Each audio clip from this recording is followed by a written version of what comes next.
Yo. We about to play some more EA MMA. You know, we just vibing, getting the stream started. I was waiting for the quality to go up. I was waiting for the stream quality to go up. Vibing out a little bit. I know you drop by all the time, my G. What song is this? Skip. Yeah, man, we trying to get started.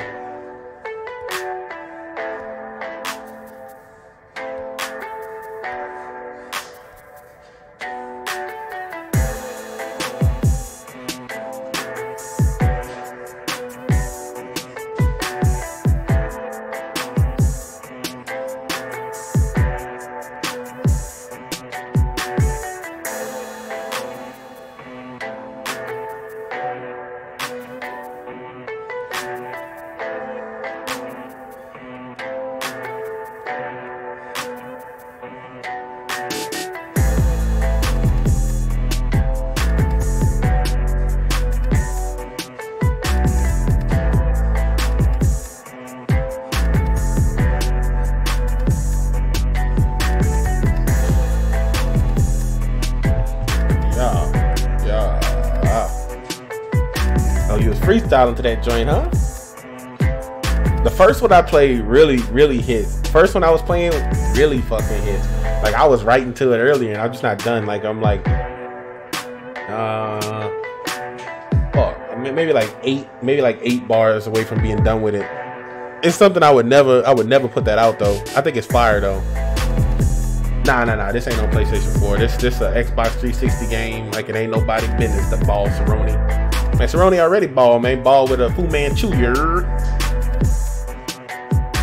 But man, you know, we out here, man. We out here. I'm about to get it popping in this training. About to get it clapping in this game, you heard? Found a bunch of music that's stream friendly for YouTube, video friendly for YouTube, so I'm fucking with it.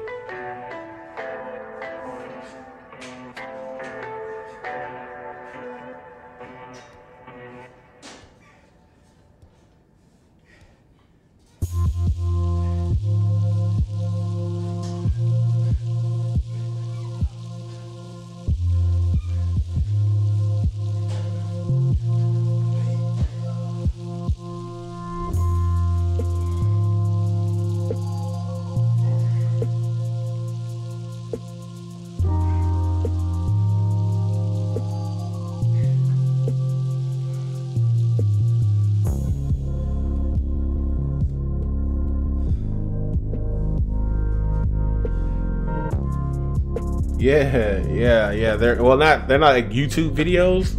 They're in creator studio for like content creators. What's good, homie? I took a weekend off, as y'all can tell. I really didn't feel it was appropriate to stream on the day of the fights, and I sure as shit didn't want to be in y'all comment box the next day on Sunday trying to talk about the fights and shit. Cause you know, I've been doing that, the fight wrap up type shits, but everybody jumping on the wave these days. Everybody want to be like me. Everybody want to do a video talk about the fights right after they happen and shit, and I'm just not. I'm not one to be in the number. I try to be different.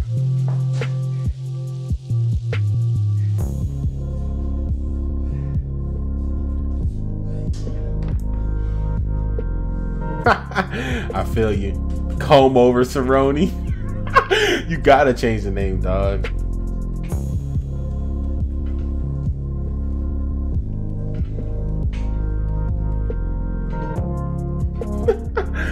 Yeah, it was a great card. It was a phenomenal card. Khalil Roundtree had marked improvements, but Khalil Roundtree's always been a threat.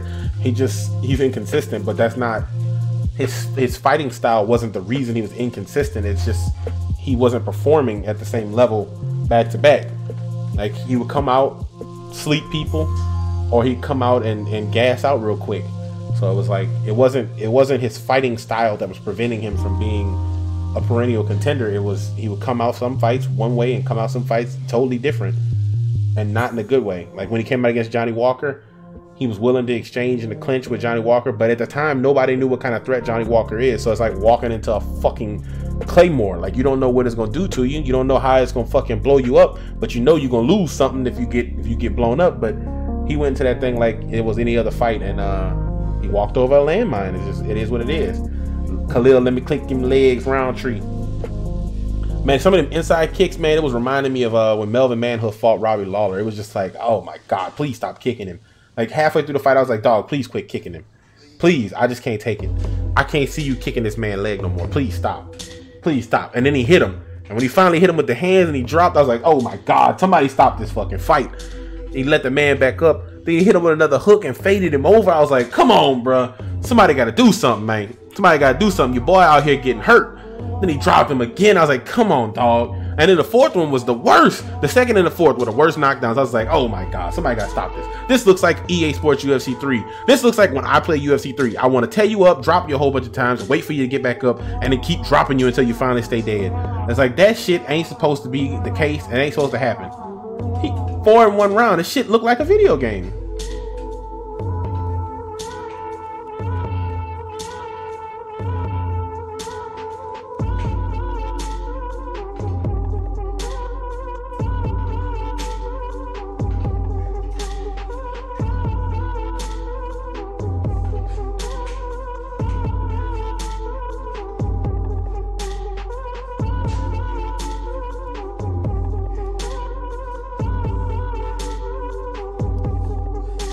That shit was just cartoon shit right there, man.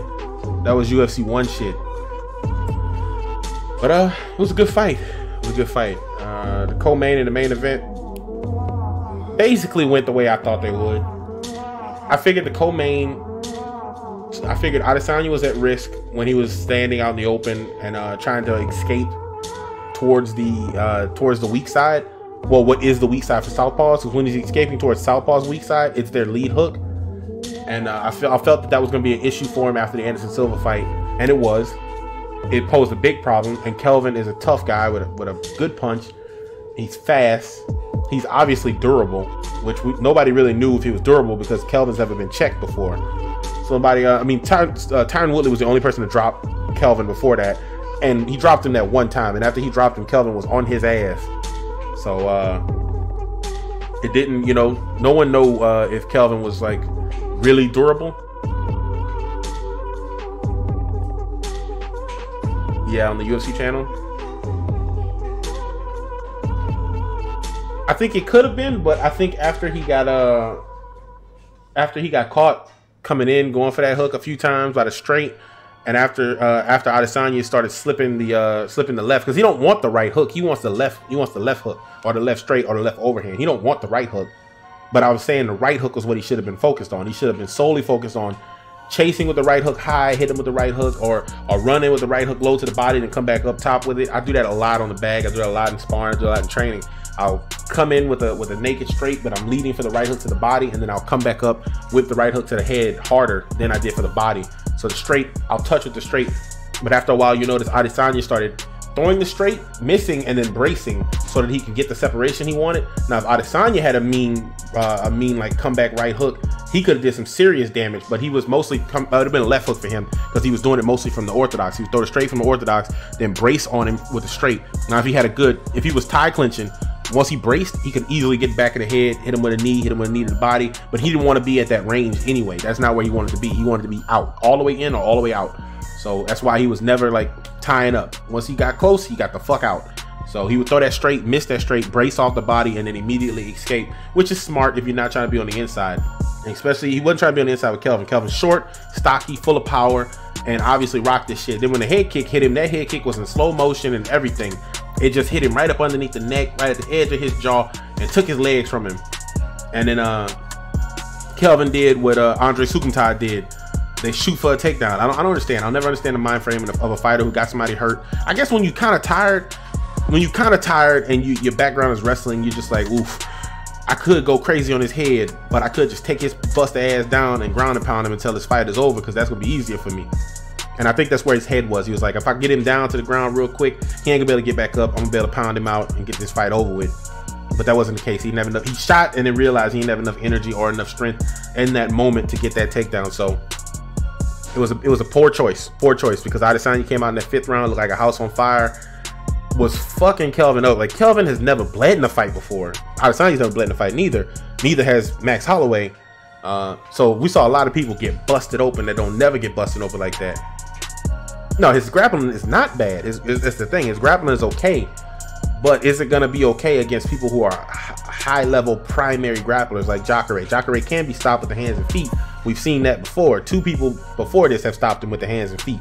So Robert Whittaker and Kelvin Gastelum both gave Jacare some hands to work with, and Luke Rocco gave him a whole bunch of trouble with a bunch of kicks and stand on the outside.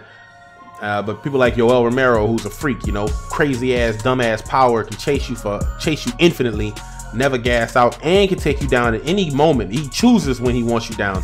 He can literally just decide that you're going down, we're going to the ground, that's it, and take you down. Will Adesanya's grappling be good in those situations? I'm not saying that he hasn't been tested. He's been absolutely tested. He's battle tested, he's battle scarred, and now he's got a belt on him. So that means he's going to eventually have to face those things. Like, that's an eventuality. He better hope that that Romero turns 80 overnight, because Romero will use those cat-like reflexes, be on his knees, and before you know it, they're on the ground tussling. And I don't know if he want to be tussling with Yoel Romero, but he looked phenomenal though. He looked incredible.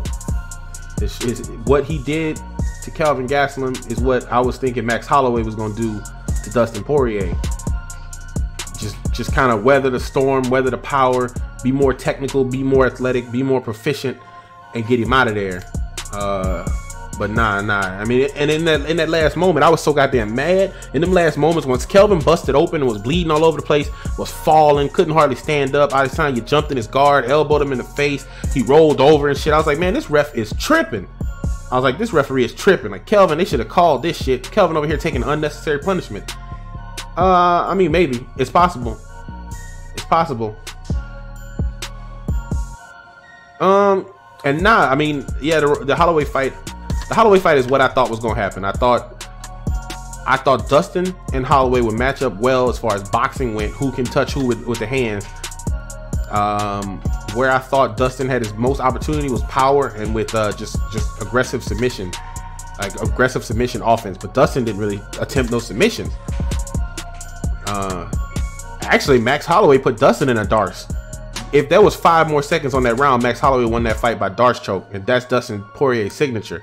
So that would have been fucking nuts, son. That would have been fucking nuts if he'd have put Dustin in a darce and tapped him. Jesus, man. But all things hold true. Dustin Poirier beat him the first time. He beat him the second time. He beat him more definitively. Well, he beat him definitively both times. First time, he was getting outclassed with the hands and feet. Max was a little fast, was a little all over the place. It was hard to really get a hold of him, get a hold of his rhythm. So Dustin took him down, put him in a choke, and got him the hell out of there. This time, Dustin had to go head up with him and trade with him. and he was there for it. He was there for it all the way through. There was some moments, and you know how it is with fights. When you got a fighter with power and a fighter with less power, no matter who the fighter is with the less power, he can be the most athletic, most gifted, most talented, land the most strikes you ever seen type of guy. But Dustin had already racked up a big ass total in that first round.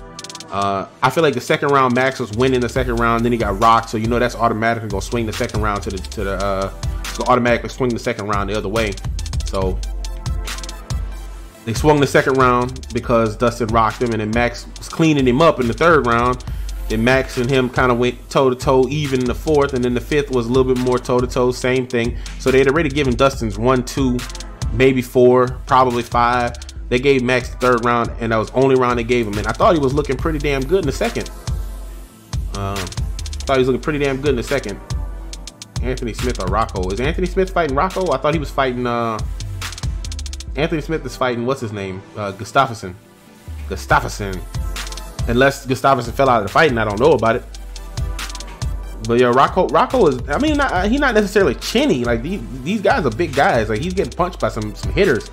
Like Michael Bisping ain't exactly the world's greatest hitter, but he can punch some people's tickets, and he punched a few in his career. And then Yoel dropped him, and then he got dropped by the spinning heel kick from Vitor. That's all big hitters. Hell yeah, my man. Get to that work.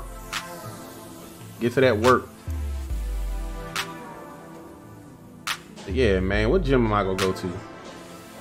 I done did military. Let me turn this music off so I can focus.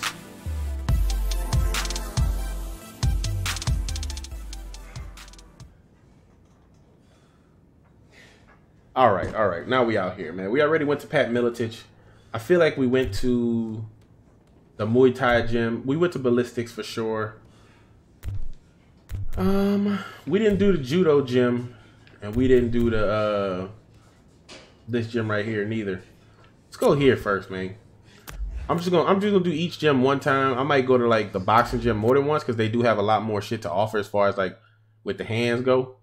And I did raise the difficulty. Hopefully that's not gonna be too big of an issue because I'm not really all that familiar with the game like I used to be. But I was never really all that familiar with this game anyhow. Like I played a lot of 2010 when this game was out because it came out around the same time as UFC Undisputed 2010. So it was like in competition with 2010, and I was just like, this game is a much better game than the MMA. So I just stayed on 2010. I just couldn't get down with this game because it wasn't the same as Undisputed. I don't think so. Is there anyone who can beat Jon Jones? I don't.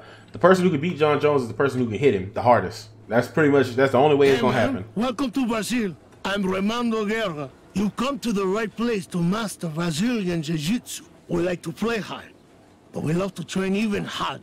When you're ready, let's get started. Hell yeah.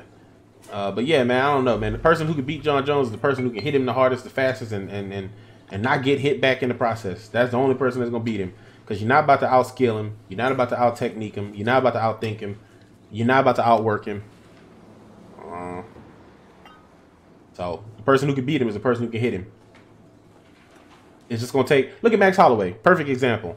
Incredibly technical. Incredibly proficient. But Dustin was able to hit him hard. Hit him often. And he wasn't even really matching him skill for skill. Not technique for technique. Max was all over his shit. But the difference was every time he hit Max had to run away. Every time he hit him, he put him in a stun state, and he had to get the hell up out of there. And then he would start boxing with him, talking shit. Then he busted him open with the knee, had him leaking, had his face all swole up. Like that's the same thing for Jon Jones, same thing for Demetrius Johnson. I mean, what's his name was able to beat Demetrius Johnson, Henry Cejudo, but Henry Cejudo was all over him. And then it looked like something weird might have happened to Demetrius' knee. And then after the knee went down, the whole fight just kind of went south for him. Something like that would have to happen to Jon Jones. Somebody would have to hurt him severely or hit him with some serious power and get him the fuck up out of there. He would have to like get oblique kicked and his knee get fucked up, and then he might have a bad enough performance to lose a fight. I can jump open guard. I don't want that. I can open guard takedown. I mean, that's kind of interesting. I can learn the go-go plata. I don't really want no submissions like that. Not choke submissions anyway. Arm submissions, maybe. Yeah, I might get this omoplata. But don't you need the rubber guard to get to the omoplata? I don't think I even have the rubber guard position. Like I don't think I can learn that. I don't think I have the rubber guard position.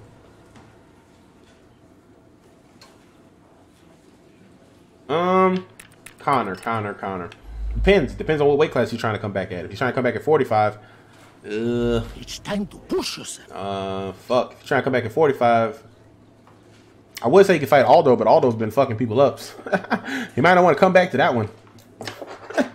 I don't know, man. To be honest, for Conor to come back and get a W, it would have to be somebody that is lower ranked, or maybe as inactive as him. Because he's not gonna come in and beat no title contender. Not nobody in the top 4. He's not gonna come back and he might come back and beat Tony Ferguson. Tony Ferguson is as inactive as he is. Maybe Max wants to come back up to 55. Conor come back and fight Max at 55. That would be interesting. What fight makes the most sense for Max? I guess if he's going back to featherweight, which Dana said, Volkanovski makes the most sense. Jose Aldo's been winning though, so if Jose Aldo beats Volkanovski, what the fuck do you do there? Make him fight Jose Aldo again? Like, I don't know, man. It's like, it's weird. He's in a weird situation. I mean, he could if he's going back to 45, he's not gonna have a choice to fight. He's gonna have to fight the winner of Jose Aldo versus Volkanovski. And if Aldo wins, I think Aldo has to fight Zabit. And if Aldo beats Zabit, then I don't know what to do with Max. Max is a small 55er because that was Max's first time making 55. Dustin's been doing 55 since he was weighing in at 186. Dustin might weigh 190 right now, cutting to 55. But when he first made the move, he was weighing about 186. He took a picture, showed himself on a scale. It was like 186. So he made the move to 55 because he was cutting from 180 to get to 45, and that just wasn't right. So he might have ballooned up over time, but this was Max's first time trying to be at 55. Yeah, Aldo is so damn good, dude. He's so damn good. His skills... Max beats Aldo because Aldo doesn't hit as hard as Dustin, and Max poses the same problem for everybody that he posed for Aldo. That same thing was rearing its ugly head in the Dustin fight. Big difference between Dustin and Aldo, though, is Dustin blocks a lot. Aldo tries to move his head a lot. So once Aldo's defenses start to slip, he starts to get hit a whole bunch because his main defense is to slip. And Dustin, on the other hand, his main defense is to block because if he gets hit, he's been dropped, he's been stunned, he's been KO'd flat. So his main defense is to just go ahead and block. That's just his defense. That's just how he operates, and it works for him. A lot of guys don't have great chins. They can't take a shot that good, but they're very good defensively. So you never notice that they can't take a shot. Like Stipe Miocic is another one of those guys who can't really take a hard shot, but you can't really hit him clean because he's just got such good defense. And I think that's better. It's better to be good defensively than to have a good chin. Good chin means you're getting your ass kicked. Good defense means you ain't getting hit that often. If you ain't getting hit that often, you'll never know if your chin is good or not. And I think that's better for you. That's better for you long term. That's better for you just period. Round to round, that's better for you. You're taking less shots. It's just better for you round to round. It's going to last longer. Your career going to go further. You know, that type of thing. Bitch!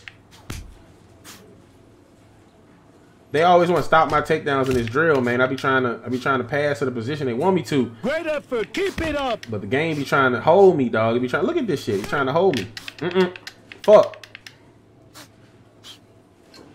But Aldo is phenomenal. He seems like when you think Aldo's getting worse, he's actually getting better. When you think his career is over, he rejuvenates it. Will he beat Max Holloway ever? That I don't believe. Come on, finish strong. 10 seconds. Man, I cannot. What am I supposed to be doing in this drill anyway? It didn't really say. Using only minor passes. Work your way from an immediate ground position to full mount. Man, this dude is not about to let me get no full mount on his ass. That's good for now, Armand. Can I restart the drill? Stay hydrated. I don't want you cramping up. Make sure you stay hydrated. I don't want you cramping up. What would be crazy? Damn, I got a C on that one.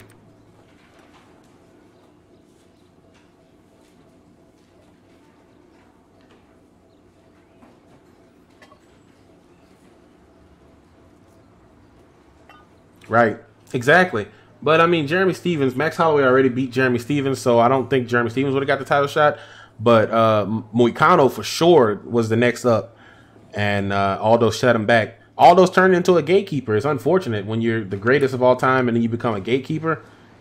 He He's a different type of gatekeeper though. When you think gatekeeper, you think like Yushin Okami or some shit where they can just barely beat people to keep them down. Aldo out here fucking flattening people. Aldo out here making it impossible for people to move up. Yeah, that's what Dustin said. He said he's getting too big to make. That's what I'm saying. He's probably ballooned up to around 200 pounds. Like, fuck. When was the last time I saw him in person? Last time I saw him was at an event for one of my coaches. It's one of his best friends. And we went to an event. I think that was before he fought Conor. It was actually before Conor fought Dennis Seaver was the last time I saw him in person. So the last time I saw him was before the Dennis Seaver fight. And he was saying at the time, because he wasn't in a camp, he was in between contracts. He said at the time he was around 200 pounds. And that was back when he was cutting to 45. And he looked like, I mean, he didn't look like 205. I mean, he's a small dude. He's a big dude, but he's a small dude when you're talking about people like me. Like I'm 280 pounds normally. Like when I was in fight camp and in fight shape, I was 260. So at the time I was in fight shape. So he looked like a child to me. He looked real small, but to other 55ers, he's big, but he looked like a child to me. But he was saying he was right around 200, and I was like, shit, 45 from 200? That sounds crazy. Yeah, Cerrone been a gatekeeper, though. Cerrone ain't never going to be a champion. I mean, fuck. It's just something about him. He's always, the title fight is always a fucked up matchup for Cerrone. It's always a fucked up matchup. Every time he get close to the title, whoever's a champion is a fucked up matchup. He had his best chance of getting the belt if Ben Henderson was still the champion when he fought for the belt. And then he did fight for the belt against Ben Henderson. No, he didn't. Did he fight Ben Henderson for the belt? I think he might have fought Ben Henderson for the WEC belt, but he never fought him for the UFC title. But I think that was his closest second. That was his closest bet. He wasn't getting it off Pettis. He wasn't getting it off RDA, obviously. He sure as fuck wasn't getting it off. He wasn't getting it off. He might have got it off Eddie. He beat Eddie once. He probably could have got Eddie again. He wasn't getting it off Conor. Maybe. I mean, I don't know. I think he's got better cardio, better fight IQ. He's more durable. He lasts longer. He's not necessarily more durable. I won't say that. He has more cardio. Put it like that. He's good for longer, and that's what you need to beat Conor McGregor. Apparently, you just gotta be good for long. But his mental, he's easy to frustrate mentally. Like Nate Diaz did it just with words. Other people do it with their pace and tenacity. So he's easy to frustrate mentally. Not everybody can do it, that's for sure. Because Aaron Hernandez tried his hardest and got his ass kicked. Alexander Hernandez, whatever his name is. God damn it, I've been calling him Aaron Hernandez for forever. But Alexander Hernandez tried to pressure Cerrone and got his ass kicked. What's next for Till? Yeah, he got knocked the fuck out. I don't know, man. Hopefully not 70, but hopefully not 85 either. Fuck. If he got knocked out by a 55er who moved up to 70, if he go up to 80, he gonna get knocked out for real. So it's tough. It's tough for him. It's gonna be tough for him to move. Bitch, I pressed it. Oh my god. So the drill over if I get taken out one time. You fucking kidding me, dog? I pressed it. Fuck. This game you have to press it as the takedown enters the range. You can't defend the takedown like a normal situation would be. You have to press it like a fighting game. Like right when it's on you. Bitch, you better shoot for takedowns. I'm gonna punch the fuck out you. Oh, I can punch him? I'm gonna get his training partner to work. Come here, bitch. I'm trying to stop you, dog. You say you want to shoot for takedowns. I got you. I got your takedown, Chief. You can't shoot for takedowns if I KO you. What up? Fuck, man. I'm using so much stamina beating this dude ass. I need to do some drills to increase my punching stamina. Giving him the runaround right now. Mixing high, low, high, low, high, low. He getting away, though. You got 35 seconds to try to survive, Chief. Oh, shit. His foot all in the wall and everything. Saw that man's leg was going through the wall. Through the window. I don't think he got no more head health. I think he's actually KO'd. I think the game just ain't letting him fall because it's a drill. But I think he's gone. Yeah, I tapped it. I saw your bust ass coming. Let me go. Give it all you got. Give it all you got. 10 seconds left. I got to give it everything I got because if he shoot for another takedown, I'm going to be fucked. Because if I don't defend it, I lose the whole drill. You have to understand what you're doing if you really want to be good at it. Yeah, I think he could be more durable because of the weight cut. I really would like to see him. Man, he only attempted 3 takedowns. What am I supposed to do? How am I supposed to make him attempt more takedowns? Man, fuck this drill. They should do it, man. UFC Africa. Man, I think if Holloway would have won, he would have had the strongest case for UFC Hawaii that he's ever had his whole life. He'd been pushing for UFC Hawaii for forever, and now he got a setback after 13 goddamn wins.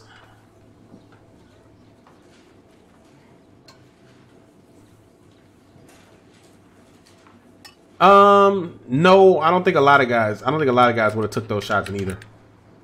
I think a lot of guys would have fell face first just like he did.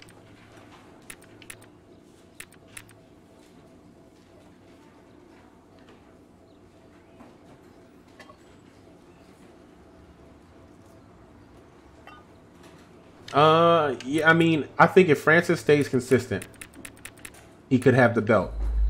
Will he get it off DC? He's got the power to get it off DC.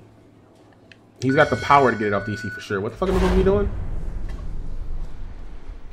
Oh, I gotta put him in an arm submission to tap his ass out. Let's go. Tap his ass out, boy. You better not run out of juice. Better not squeeze that juice. Oh, Chief, come on, buddy. Man, they let him out the damn submission.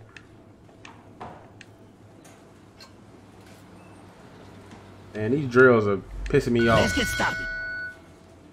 These drills is pissing me off big time. I never stopped pressuring for the submission, but man's over here was doing his best impersonation. I don't think I have a high enough submission stat to submit him, honestly. Yeah, I don't think my submission stat is high enough to submit him. I feel like I'm wasting this camp. I only got 3 weeks left on my next fight. I need to go ahead and do some shit that's actually going to improve my fighter. I don't think I can do any stand-up stuff here, though. Yeah, this is a mistake. This is a mistake.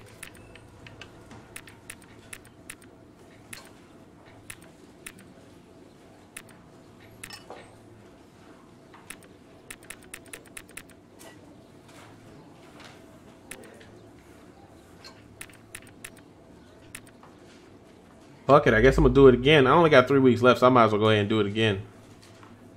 Are you ready to start the drill? Yeah, DC has a phenomenal chin. He can take a shot, but he's been KO'd before by a head kick and then finishing punches. He was pretty close to getting KO'd by Gustafsson from that knee to the chin. And Francis just has a whole different sort of power. Like I said, if Francis can hit him, Francis can hurt him, and Francis can end his whole night. So, yeah, that's... Bro, he keeps running out of stamina, and when he runs out of stamina, it acts as if I'm not going to finish the submission. He ran out of juice. No, I don't think so. I think Ferguson's best chance of beating Khabib is if Ferguson can keep the fight standing. And I think Ferguson has wiry enough jiu-jitsu and wiry enough grappling to keep Khabib honest on takedown attempts. But if Khabib is able to secure any takedown, secure it, like really secure it, really have the position, I think Tony Ferguson would have a tough night. Man, every time he runs out of stamina, they stop my submission attempt. That's not how it works when you're actually playing the game. When you're actually playing the game, whoever runs out of submission fails. And he ran out of submission, but every time he runs out, it fails me out of it as if I'm doing something wrong. Man, just fucking simulate this shit. Give me my last week. Just give me my last damn few points, man. It's been good to have you here. Have a safe trip. El Guapo calling. El Guapo calling. Raimundo told me you've been doing your best, and he's impressed with your effort. Keep it up. That's crazy. His name is Raimundo, but it's spelled Raimundo. That's that Portuguese for you right there. Them R's turns to H's. Raimundo. His name is Marco Heron. So he's like Jay Heron, little brother. I'm gonna have to give Marco Heron that beat up. I'm gonna have to give him that beat down, you heard? Marco Heron gonna have to catch these hands, you heard? But yeah, no, I don't think so. I think if Tony can have a performance similar to what he had against RDA against Khabib, then yes. But I don't think he would be able to get as much offense off. Just judging by his Kevin Lee performance, Kevin Lee was able to get him down, get him in the mount. Habib get him down, get him in the mount. He's not gonna like knock him out because Habib ain't no KO ground and pound artist. He's not the kind of guy who hits you on the ground and you're flat like a bird. It just don't happen. He just kind of lays on you and hits you a whole bunch of times, makes it look ugly.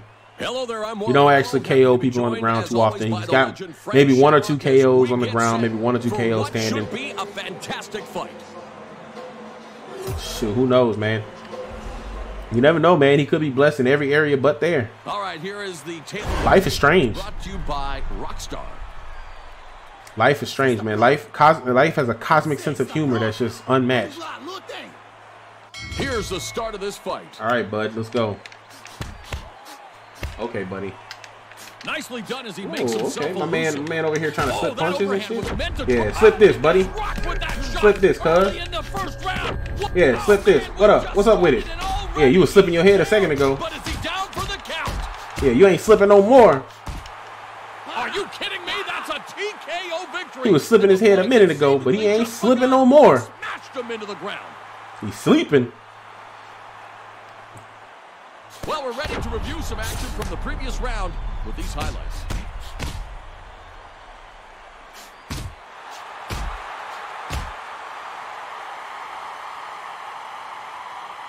Shannon Rose is standing by with the official decision. Technical knockout, Jeff Foxworth. This game's sound design is very interesting. There's a lot of like random ambient sound clips that are added to the game to make it sound more realistic and authentic. So like there was just you could just hear feedback in the microphone a second ago. I mean, there's no real microphone, obviously, but there was feedback to give you the illusion that somebody was actually on a microphone in the arena. It's crazy. It's crazy. That's just good sound design. That's just someone paying attention to the minutia.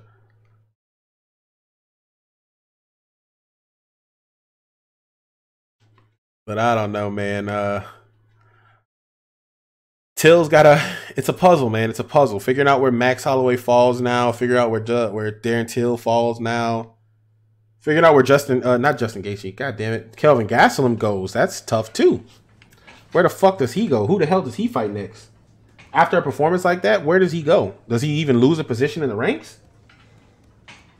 Does he even drop down past #1 contender? Like, where the fuck does he go? Boss Rutten, a.k.a. El Guapo, calling you, my friend. That's one way to become a champ. You keep knocking guys out like that, and you will have the belt in no time. Have a good one. God damn it, man. I got a sunflower seed hull stuck in my goddamn keyboard. Somebody look at this. Well, somebody please look at this. It's stuck behind my 0 key. I hate having a number pad anyway. I wish I didn't have a goddamn number pad on my keyboard any fucking way. Nah, I moved it from the 0 to the L, man. It's all the way fucked up. I did answer the question. I said, who knows? I said I said he could have been blessed in every area but there. Life is strange, dog. Life is funny. Life is strange, man. He could have got every tool, every gift given to man ever, and then just be lacking in one area. That's just how it works. But something about me something about him tells me that he's a pretty confident guy all around. That's all you need. Well, I mean, that ain't all you need, to be honest. To be honest, man. We live in a society where people can rest can rest and live life very, very cavalier because of something that they had no control over. You know what I mean? A lot of people, yeah, you married, so you straight. Your wife is the one benefiting from it, so you ain't blessed. She's blessed, brother. It for you is nothing. For her, she blessed.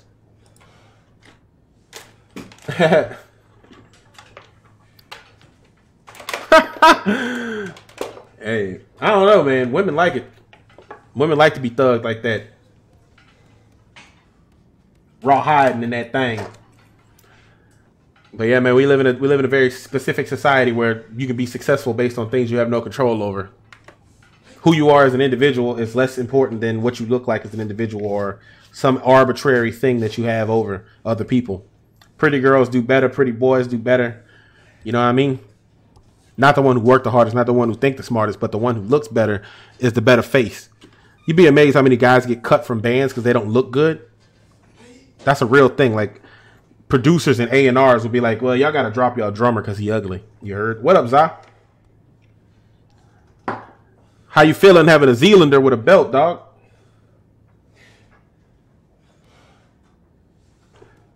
How you feeling having a Zealand man with a belt? Somebody tried to say Australia to him in the press conference. Boy, he corrected him so quick. He was like, Zealand, New Zealand, New Zealand, New Zealand.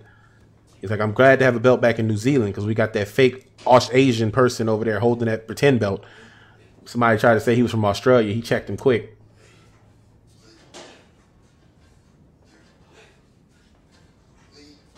Pretty much, dog. That's pretty much it. It's not about who you are, what you actually contribute to the world. It's about what you look like, how you perceived, how people think, what people think you are.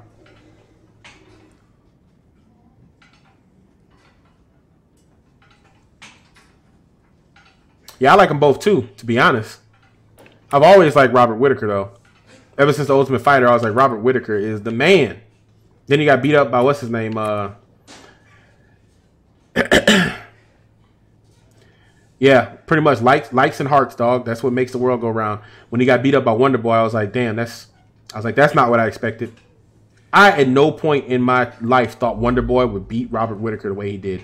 When it happened, I was like, Robert's got good boxing, and Wonder Boy has got good speed, but he don't necessarily have clean boxing. He put hands all over Robert Whittaker shit.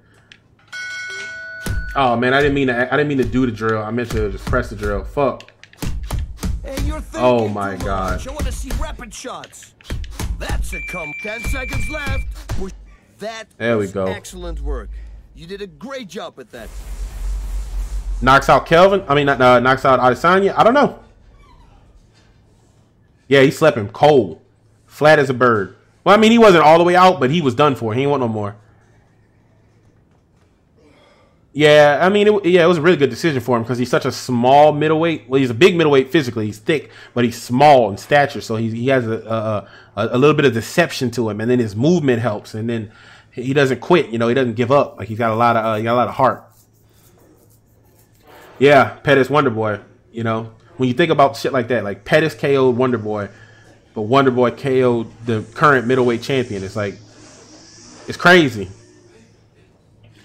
It's crazy. It was a beautiful finish too. It was highly unexpected, but because nobody, I don't think Pettis has ever KO'd anybody with his hands. Like no form of hands. Like he's always been kicks, body kicks, head kicks. It's never been punches. I mean, the closest he got to that was he dropped Chiesa with a bomb. That's when I was like, okay, Pettis' hands.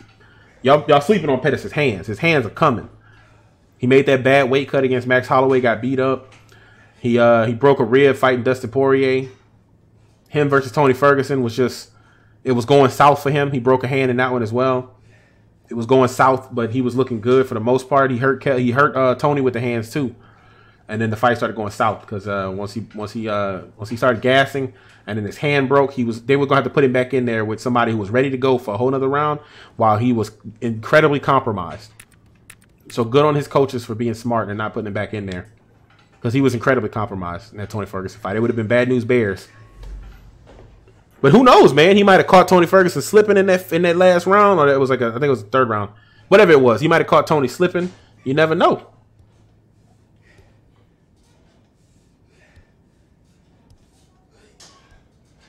Was Israel Rumble's sparring partner? I didn't know that. Amanda versus Holm. I don't know, man. Amanda Nunes is a power puncher to the finest order, not otter. She's not an otter, but she's a power puncher to the finest order. But at 35, she don't really KO a whole bunch of people. Like, she got Miesha Tate. She got Ronda Rousey. She got, who else she KO'd at 35 in the UFC? Shit, nobody really. Is there? Yeah, I mean, that's a good look for Jon Jones. Israel's very different than Jon Jones, though. He's so much more systematic. I mean, I don't know. Him and Jon Jones are systematic in a similar way, but very different. Like, Israel tries to take away something from you and put himself in a position to be successful from Jump Street. Jon Jones tries to put you in a position where you can't be successful and then slowly take things away from you. So it's like Israel does it before the fight and during the fight. Jon Jones does it during the fight. He likes to go out there fresh and then make adjustments to you. And then Israel, did she KO Pennington? I thought that went to decision. Israel likes to completely adjust to you. Like, Israel stood orthodox for the sole reason that he knew that anytime Kelvin tried to take lead foot dominance, that he was going to try to fire his left. He didn't want to be in southpaw with him because it would be harder to see when the left was coming from the same stance. He would have to have circled towards the lead foot, crossing the lead foot in order to get away from it, which would limit his opportunity once he got closer to the fence. So if he stands orthodox, the stance is always wider. And anytime Kelvin goes for that lead foot dominance, he can immediately escape that situation and roll on out there or block the shot or get underneath the shot. It made he forced Kelvin into thinking that that shot was there. Was it? Oh, yeah. Raquel Pennington with the leg kicks. She fucked her legs up. She did her legs a number, dog. That shit was not right. She was trying to do the same thing to Shevchenko. It just wasn't working. But she got it. She got that shit to work on. She got that shit to work on Raquel, which is fucked up because Raquel's the homie. That's one of her friends. That's one of her friends. So it's real fucked up that she put the beats on her like that. She gave her a mean case of the beats though, G. She wasn't playing no games. Mean case of the beats. A powerful strike. But Holm is very elusive, Get to his target. but has a very limited attack. And I don't know if that limited attack is going to be enough. Amanda's been fighting on another level. She's been fighting on a cellular, microbial level. She's been thinking a lot. Great. Keep it up. You can see her thinking in there. You can see her making adjustments in there. Jesus Christ, man.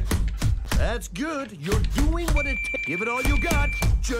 You're setting a great example with that. Valentina shot Cyborg. Hell no. So earning respect. Hell no.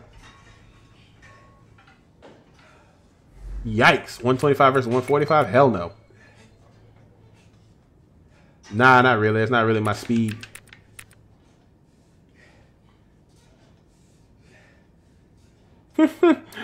I watch plenty of UFC. I watch plenty of MMA in general. But nah, not my thing, man. I would never want to see Valentina fight somebody that much bigger than her. Not that I think Cyborg can catch her even, though. I don't even think Cyborg has the speed. And I think Valentina's so technical that she would never be in any real risk situation.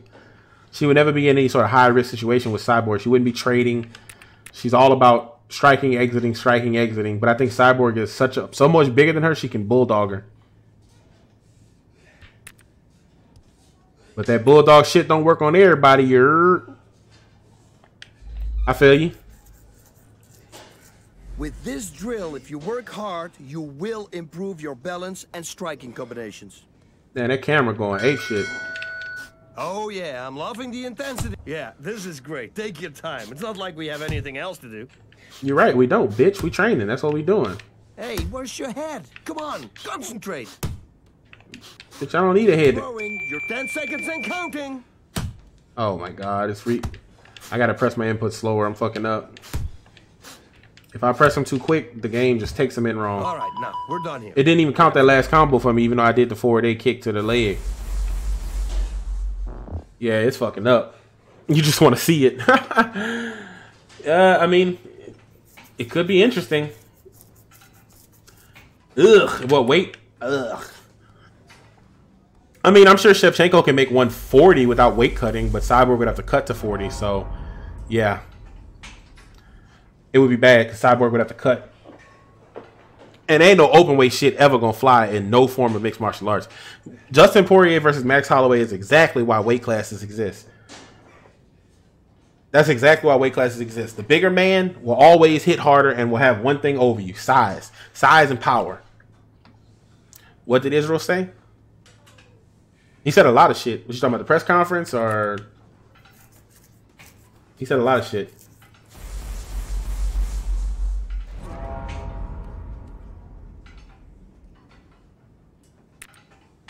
Israel's an anomaly, man.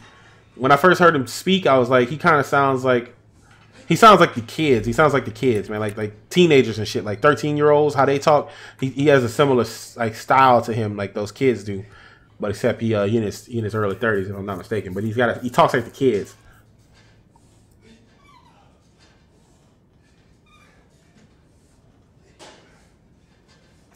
No, I was being dumb. I wanted to go to the boxing gym, and then I started training before I even paid attention to what I did.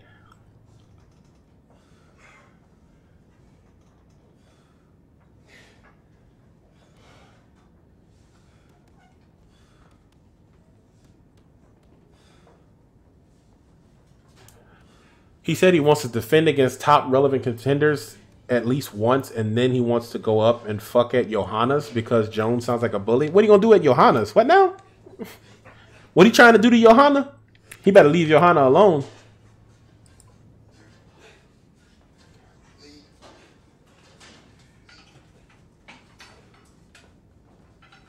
Oh, my bad. Yeah, voice chat's a bitch.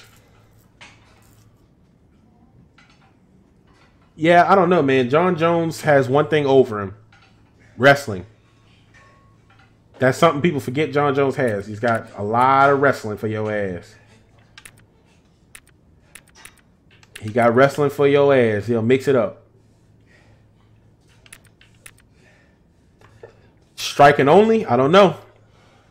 Punches only? I don't know. Only punches? Jon Jones versus Adesanya? I mean, only striking? I don't know. It's a lot closer. I think Jon Jones has a longer leg reach because he has a really small torso and long legs. So I think he has a longer leg reach. But if anything Israel is aware of is kicks. I would say that. But he got kicked in the head by a 5'9" welterweight and got rocked by the kick. So I don't know. I would say that normally because he's got a highlight reel where he slips a head kick. He got several highlight reels where he just like back dips head kicks and makes him look ugly because he just slides right by him. But he wasn't dipping that head kick. I don't know why. I don't know how that head kick surprised him, how it came up and got him. I think he thought it was a body kick, so he wasn't really going to worry about it too much. He was going to keep the hands low and try to like just put some weight between him and the kick.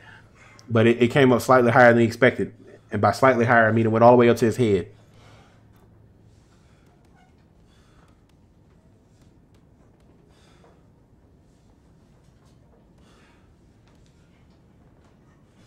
Yeah, exactly. Nah, I mean, people are respecting him with the appropriate amount of respect. People are giving him the appropriate amount of respect. I don't never get behind when people are trying to like down people's fandom. Like, you like what you like.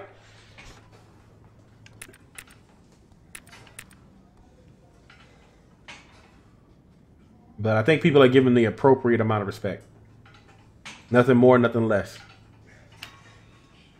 Paige Van Zandt had a hype train that wasn't merited. So it's like that.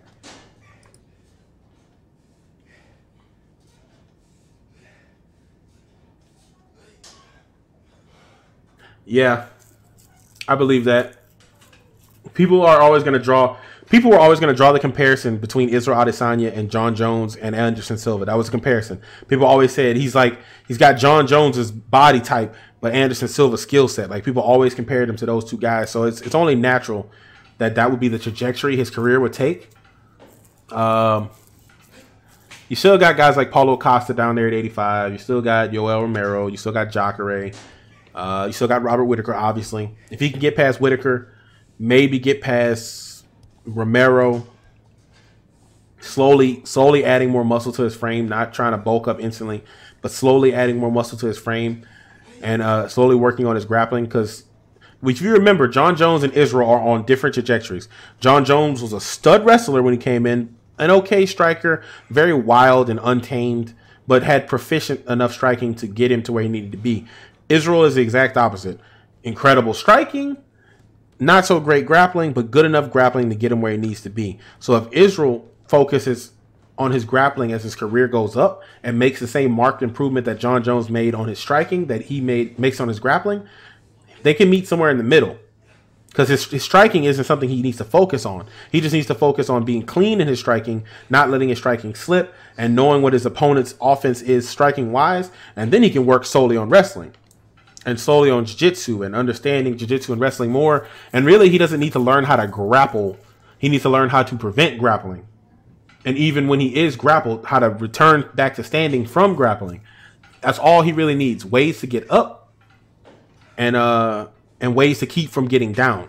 Because if you try to immerse yourself too much in taking other people down, you start to lose focus. Like Anthony Pettis, when he started training with Izzy Martinez to get his wrestling better, he was working on wrestling offense as well as wrestling defense, and not just getting his back off the fence, not just getting off the ground, not escapes, not not sweeps. He should have been learning ways to avoid wrestling as much as possible, ways to avert wrestling or avert being on the ground instead of trying to learn ways to engage in that. I mean, of course, you have to train both. You have to be good on top and on bottom, but you should be more focused on, you should be more creatively focused on getting up and doing things like that if you're a striker. And I think if Israel focuses a lot of his attention on sewing up his defensive holes standing and then sewing up his holes on the ground in terms of getting back up, keeping his back off the fence so he doesn't get taken down. Learn that Anderson Silva takedown defense. Just put weight on the arms, force people to have to pull you up, and, you know, force people into having to, you know, use a bunch of arm strength for nothing, basically. Get good at pushing heads down, you know, get good at stopping takedowns. They can meet somewhere in the middle, skill-wise. But I don't think he has enough power to move up to 205 from 85. He barely has enough power to be at 85. He hurts people because he hits them so often, so clean, so many times that eventually they just cannot take it. And it happened to Gastelum. Gastelum hit that wall where he just couldn't take the shots anymore. He was taking them good until somewhere in that 5th round, he was just like, these shits is hurting. I don't want no more. I'm trying to lay down. I mean, the only difference between Prime Silva and the Silva that he actually fought was speed. Prime Silva was a little quicker. Hey, but that's really only it. You have what it takes to win. Now it's just time to go out there and prove it. Because Silva's timing still looked phenomenal. His brains, his mind was still there. He wasn't really able to take shots too well. He didn't get hurt by anything. I mean, he got like staggered by like a jab, but he didn't get severely hurt with anything. He didn't get knocked down by anything. But I still think skill for skill, Adesanya makes more adjustments than Anderson Silva does. Anderson Silva has been criticized throughout his whole entire career for having a very low in-fight awareness. Not fight IQ. He knows how to fight, but he's had a very low in-fight awareness to where he is statistically in the fight. He'll just chill and not throw a bunch of punches and not up his output to match the fact that his opponent's output is high, like in the Derek Brunson fight. Or even if you go back to Tali's ladies, like when he had guys like Tali's ladies on the fence and running away from him and didn't know what to do, he just kind of was like, well, I'm here. I don't really have to do anything. I'm just going to chill instead of trying to put the paces on him. He's not like a guy like, who's a guy that's going to come after you and try to finish you. Like guys like Poirier who are going to come after you and put punches on you and try to get you down. Anderson Silva's never been that guy. He's always been the guy to kind of do fancy stuff, wait for an opening, hit you with a head kick, maybe hit you with a teep kick to the face, catch you with some good punches if you're still there whenever he slips your strike, you know, that type of thing. Anderson's finishes all come by you exerting and him finishing you, or you freezing and him finishing you. Like Vitor froze, he hit him with a head kick. Forrest charged, he got dropped several times. James Irvin charged, he got dropped. So Silva likes to draw you in and finish you, or freeze you and finish you. Anderson can't walk up to you with a jab straight and then KO you. That's just never been his game. Fighting out of Puerto Rico, Max Alvarez. Yeah, that one and the Stephan Bonner fight as well. Hell, the second Yushin Okami fight was nuts. And he wasn't able to get a clean finish against Yushin though, because Yushin fell over and it became a whole thing. This man is a boxer. He wanted to just hit Yushin over the head with some serious shit and KO him, but it just didn't work out like that. And this bout is underway. I'm gonna stay run.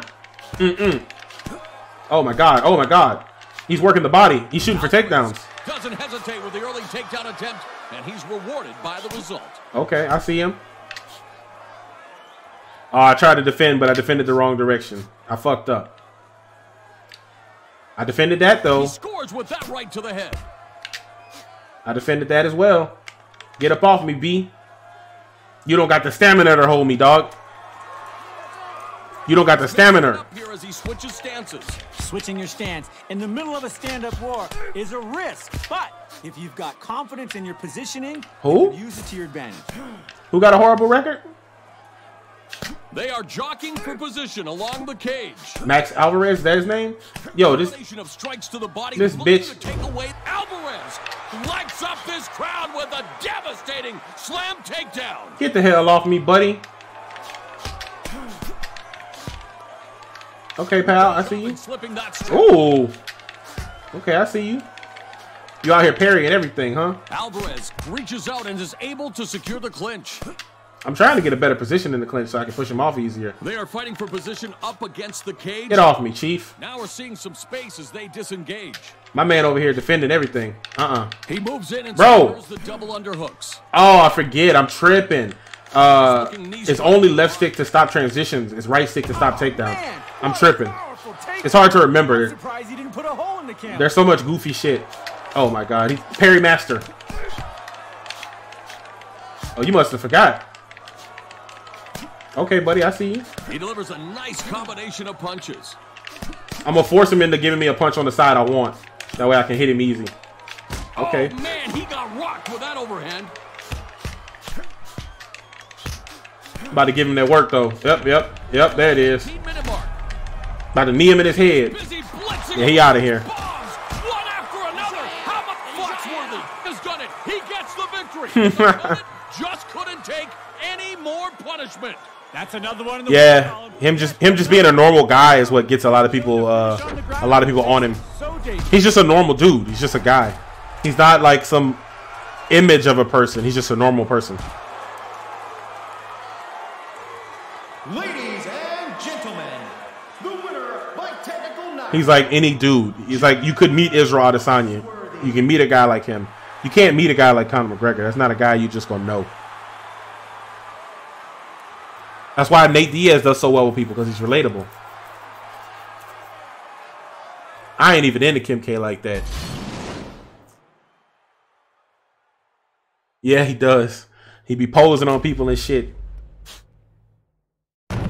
He did a good pose with that head kick hit him, though. He did all kind of poses. He turned immediately into Derek Brunson, but he got his shit back together. He got his shit back together after Kelvin shot for that takedown. He snapped back with the swiftness and started clapping back. You can't even give that round to Kelvin because he was busting Kelvin's ass until the head kick, and then the head kick stunned him, and then he immediately got back on his shit.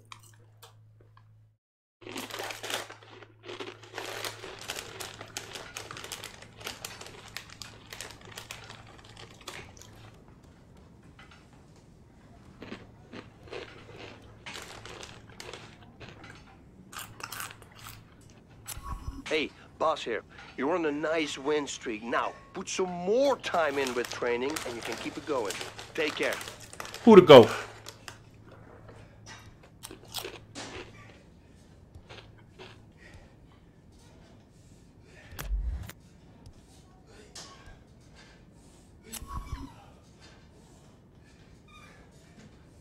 If I got to spend one day with a UFC fighter, who would it be? I don't know. Whoever's got the most interesting mind.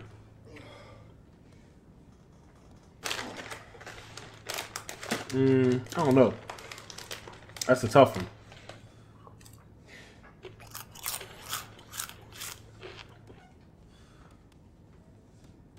I think, and not because they're women, and not for any sexual reason.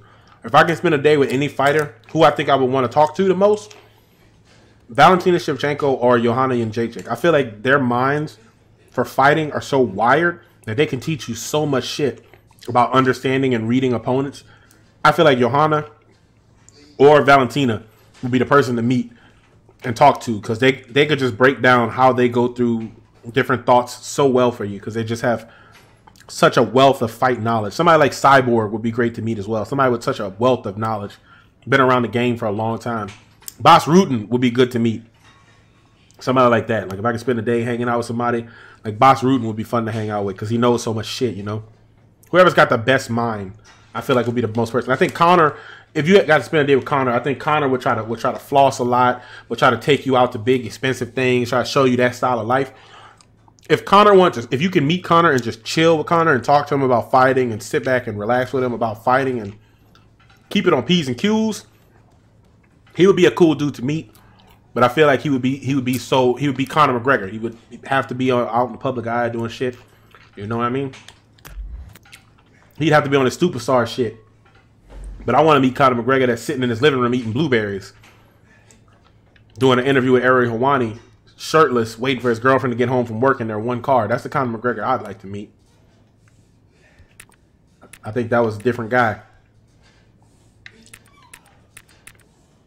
don't even know what to train no more.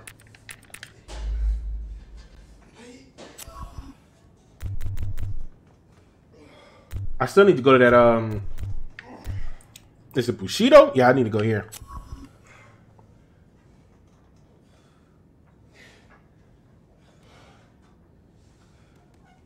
Right?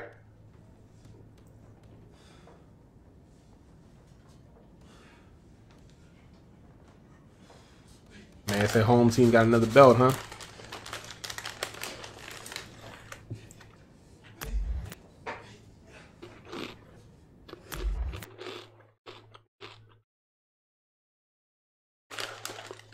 What fight would I love to hit the club with?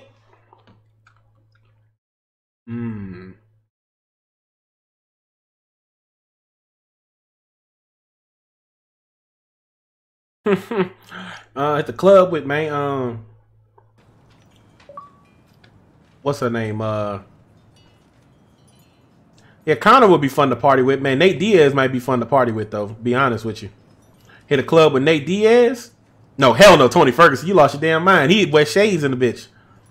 He wear shades with lines in his fade. Nah, I'd hit the club with show you many things. It'd have to be Conor, because that's when Conor flossing would really work out. Being with Conor, all your drinks would be free. Everybody would try to be around you. You'd have the best time.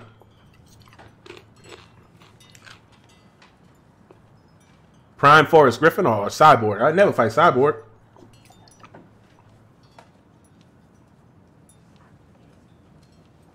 Yeah, that definitely screams Conor McGregor. But yeah, man, Israel Adesanya, man. Adesanya. He got a lot of names, man. He's Nigerian native. He got a lot of names. Do a Google search on him. He got like 20 names. And you can't pronounce none of them. Not correctly, anyway. I'm always rooting for a striker to get to the top because I like striking. But I always know how vulnerable strikers are against wrestlers, and they're especially vulnerable against wrestlers who can strike. And it's just like, oh my God, I hate it. It's so annoying. You can't just get a good striker at the top who can hold it down like Anderson Silva was doing. It's so hard because they got to go through the water of wrestler, striker, all these damn boxer wrestlers. It's such treacherous water. You barely ever get a striker versus striker matchup in the main event in a title fight. It's so rare. Like that's why when you get a fight like Poirier versus Holloway, you're just so excited. And you get a fight like Kelvin Gastelum versus Adesanya, you kind of know Kelvin can wrestle, but he ain't about to wrestle. You're Nigerian/Jamaican, so you right there with them brothers. Hell yeah. The more belts they bring back to Africa, the better. We was trying to get one for Cameroon, but that didn't go down. That went south.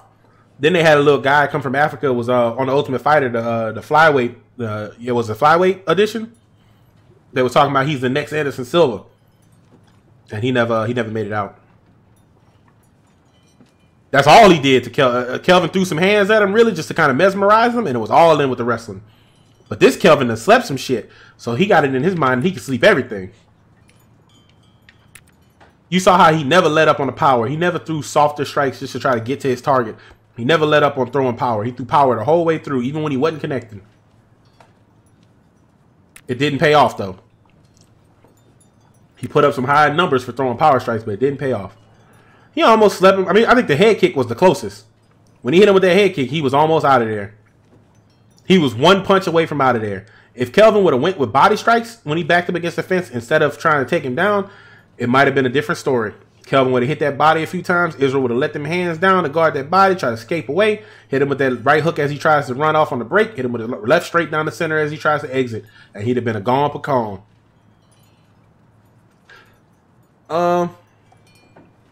Yeah, maybe. Yeah, definitely. DC's definitely the best fighter to ever have the heavyweight title, though. He's the best all-around mixed martial artist to have the heavyweight title in the UFC. Better than Kane, obviously.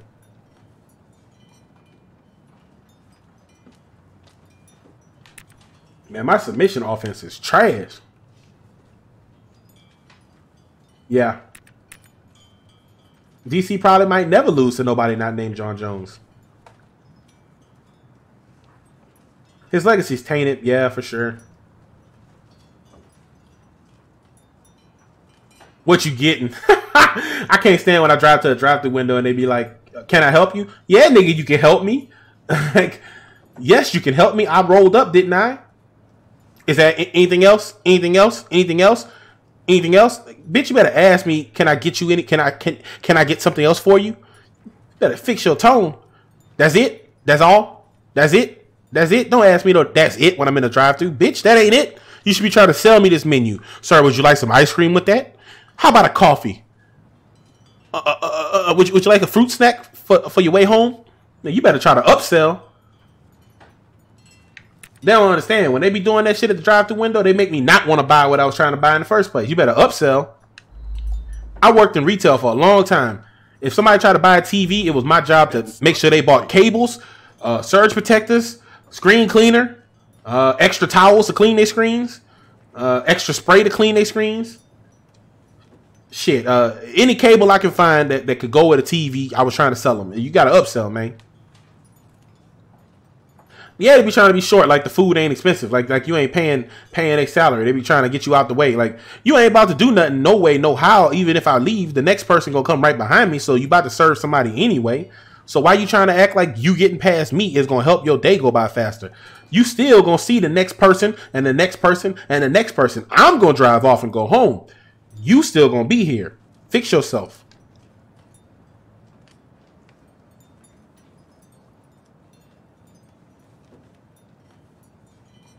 Bitch, it'd have been a whole scene in that McDonald's.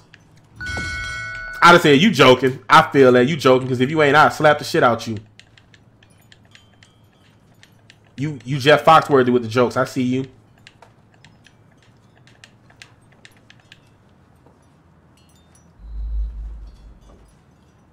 That's what I'm saying. You gonna see a million people every day. So why you trying to rush me along? How you know I ain't gonna be the nicest person that you seen all day long? Why you gonna try to give me the business? Just go ahead and be nice. Man, when I roll up, just go ahead and be nice. Because you ain't gonna get nothing but bad vibes and bad attitude from me. And you ain't gonna get that past my old lady neither, because she'll be done call you a bitch as she leaving the drive-thru window. Like, before you even out of earshot, she'll be like, this bitch thinks she can talk to me however. Like, you gonna hear that shit as she leaving the drive-thru window, going to the window to pay you. Because she gonna say it before she even roll the window back up.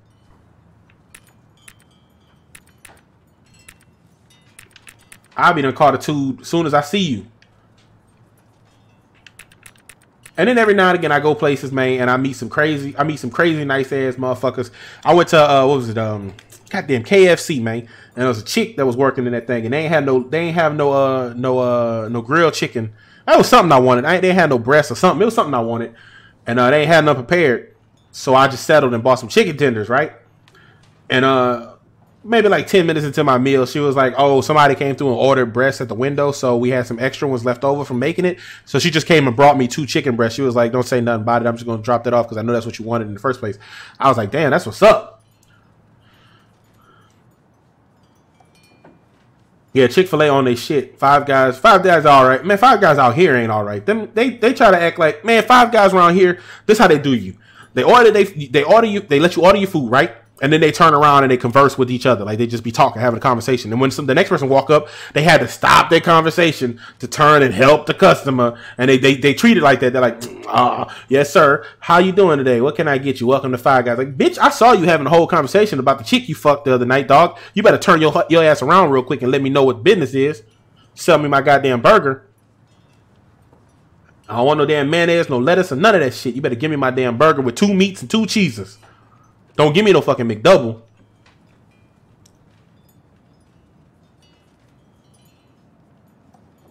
Yeah.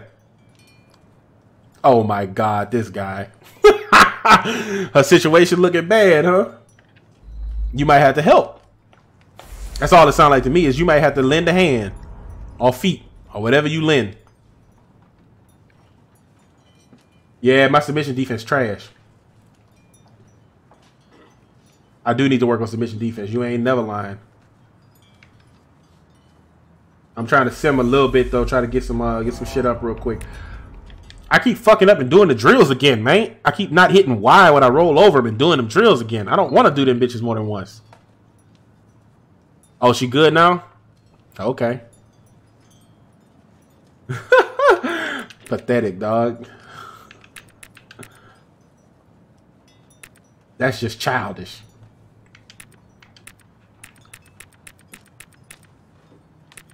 Is there a submission defense stat in this game? There's submission defense drills, but them bitches just give you grapple defense? No, I don't think so. I mean, I can say there's one thing in common between Santiago and Rumble. They both give up. They both reach a point where they realize they can't win and they give up. Do they both hit the same? Probably pretty close, but Rumble is more systematic. Rumble will try to hit you with a head kick while you trying to stand back up. Rumble the type of dude try to get your ass up out of there. Yeah, that's the easy way to do it, huh?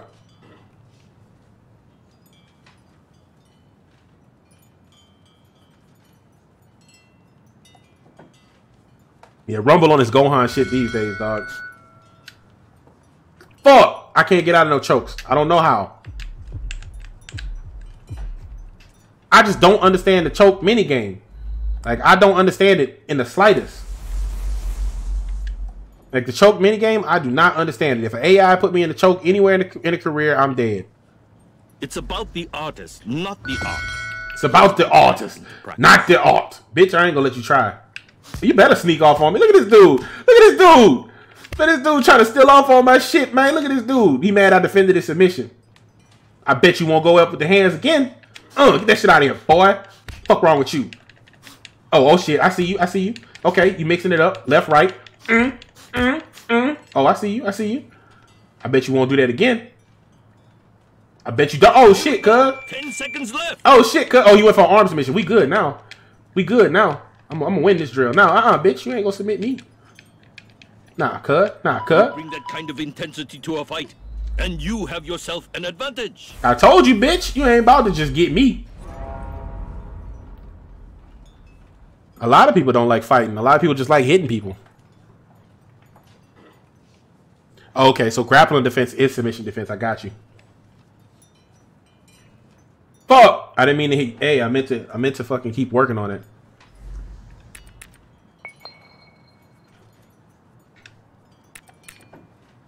I like how there's a stat that just says ground. Bitch, what does that mean? What does that mean? Ground. It don't say nothing but ground. How you get good at ground? Man, like games like this with grappling like that, man, they almost need a stat that's different for positional grappling and transitional grappling and submissional grappling. Like, those stats need to almost be separated. Like, your ability to maintain a position might not be as good as your ability to pass a guard. Like, a lot of guys can pass your guard, but they can't really hold your guard because they get, they can get pulled out the guard pretty easy. It'd almost be cool if a game had a stat for how well you can stop people from getting out of, stop people from transitioning, and a stat for how well you can transition. Because some people just gonna sit on your shit, hold you in full guard because they can.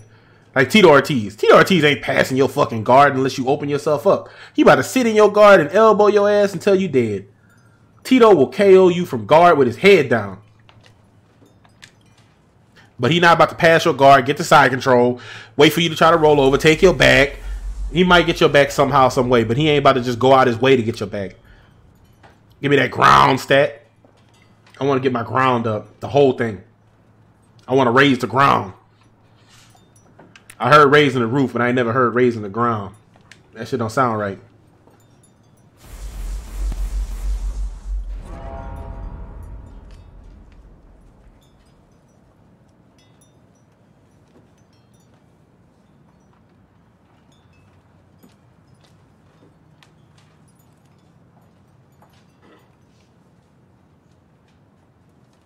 Rumble versus Dan Hardy. Yeah, exactly. We will do even more work the next time you come back. You heard, cuz. Yeah, we gonna do more work when I come back. If I ever come back, buddy. Hey, it's Boss Ruth in here. do not look past this fight. I know you want the title, all right? But right now, you've got to dominate this guy. Hasta la fiesta, vato. Hasta la fiesta, vato.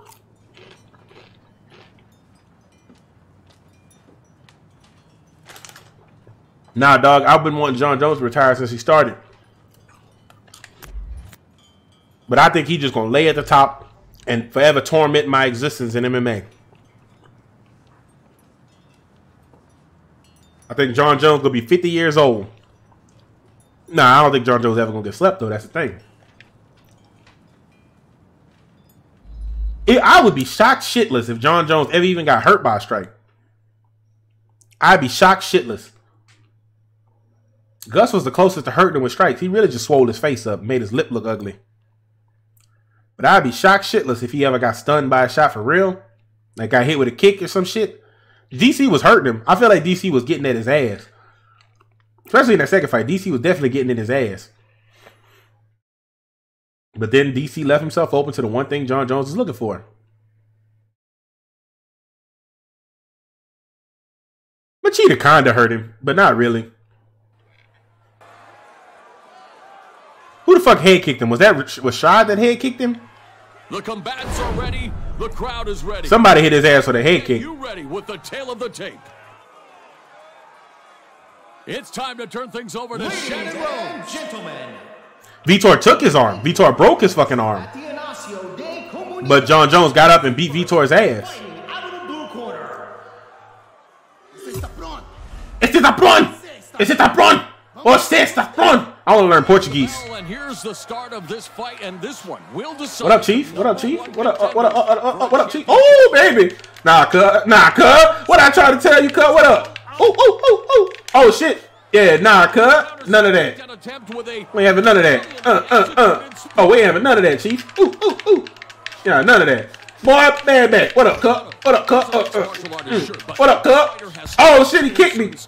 What's his strength? Cuz. He wouldn't be the first guy to become an MMA fighter with a wrestling background, but he's certainly looking to be one of the best. What up, cuz? I'm changing stances on you and shit, boy. You don't even know. That's it.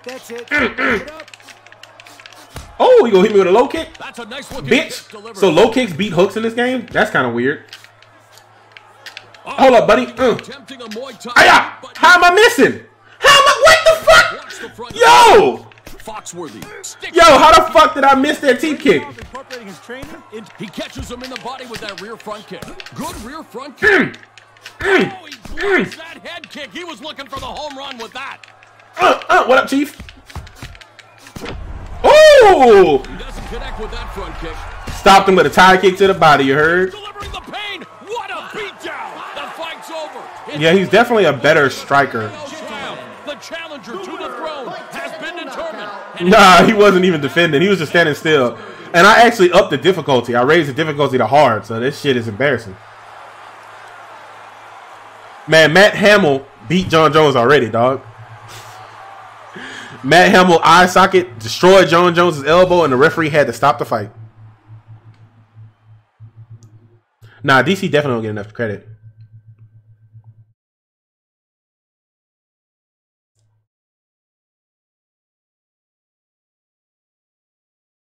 Man, he not only success, he was fucking Jon Jones around in that second fight. It was looking pretty scary. And then the head kick happened, and it was like, well, there goes that. For me as a DC fan, watching the fight Jon Jones in that second fight, I was like, hell yeah, he giving him that work. All I was thinking was he should target them fucking sticks that he's standing on, son. Who gonna kick this dude in them stilts? I have yet to see somebody kick this dude in his stilts. He walking around with these damn small ass ankles. Ain't nobody kicking him in his shit. Let him fight somebody like RDA that's gonna kick him in the stilts, dog. Somebody with a low line leg kick that's gonna kick him right in the stilts. Ain't nobody touching this dude bony ass legs. Man, wear this dude legs out. He ain't really got no punching power. His reach is only there to supplement the elbows. So work on that dude legs. Man, kick that dude in the leg, right behind the calf, make his whole ankle swell up. Like, ain't nobody attacking his legs at all. And when DC started training with that tall ass kickboxer, I was like, DC about to come at them legs. Hell no. This is why you train, and this is why you fight. Ain't nobody trying to come at that man's legs. And I said, I've been saying it for years. Come at them skinny ass legs. He like to kick people in the knee. I know, but they can. Opportunity is there. Jon Jones stands in front of you with his hands out, pawing, looking to kick you in the knee. While he's pawing, wait for the paw, wait for the knee kick, step back on the knee kick, fire off a leg kick, or check the knee kick, fire the leg kick to the inside. Like a Thai fighter would, like if Jon Jones fought a straight up Thai kickboxer, his leg kicks don't have to be lethal though. That's the thing. Ain't nobody kicking his legs at all. If somebody kick his legs, it don't matter how lethal they are. Look at what's his name? Sagat Roundtree will fuck them legs around. Let Khalil Roundtree kick Jon Jones in the leg. You might have a new champion, but I think Roundtree ain't got the chin for it. I think Jon Jones will stop him with a straight punch, and that's not normal. But Roundtree, if somebody kicking, that's the only dude at light heavyweight that's kicking legs right now. Roundtree's the only guy I can think of who gonna actually kick you in the goddamn legs. But nobody kicks Jon Jones's pencil ass legs. His knees even look weak. Kick that man in the leg. As tall as he is, as lanky as he is, he looking to set up that damn stomp to your knee. Wait for his dumb ass to stomp that knee, step out of the way of that knee, and come back with a kick on the same side as he tries to put his foot back down. Simple Thai shit, dog. A Thai fighter would be bouncing that lead leg, waiting for that knee to come through. As soon as that knee come through, they step back, step out of their stance, and as they enter their stance again, come back with a fire off a kick on the lead side or fire off a kick on the rear side. Step out of the stance, return to the stance, kick. As soon as you see the knee, out of the stance, kick on the inside. Because you're going to catch the inside every time he goes for that fucking jump kick to the knee. As soon as you see it, because it's coming for your lead. As soon as you see it, step that leg back, fire inside leg kick. Jon Jones going to have a hard-ass night you doing that shit. He step in for that shit, you step back, pop, lead kick.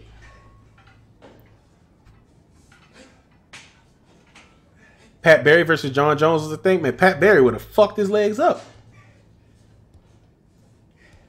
Sagat Roundtree. Round 1, fight. Sagat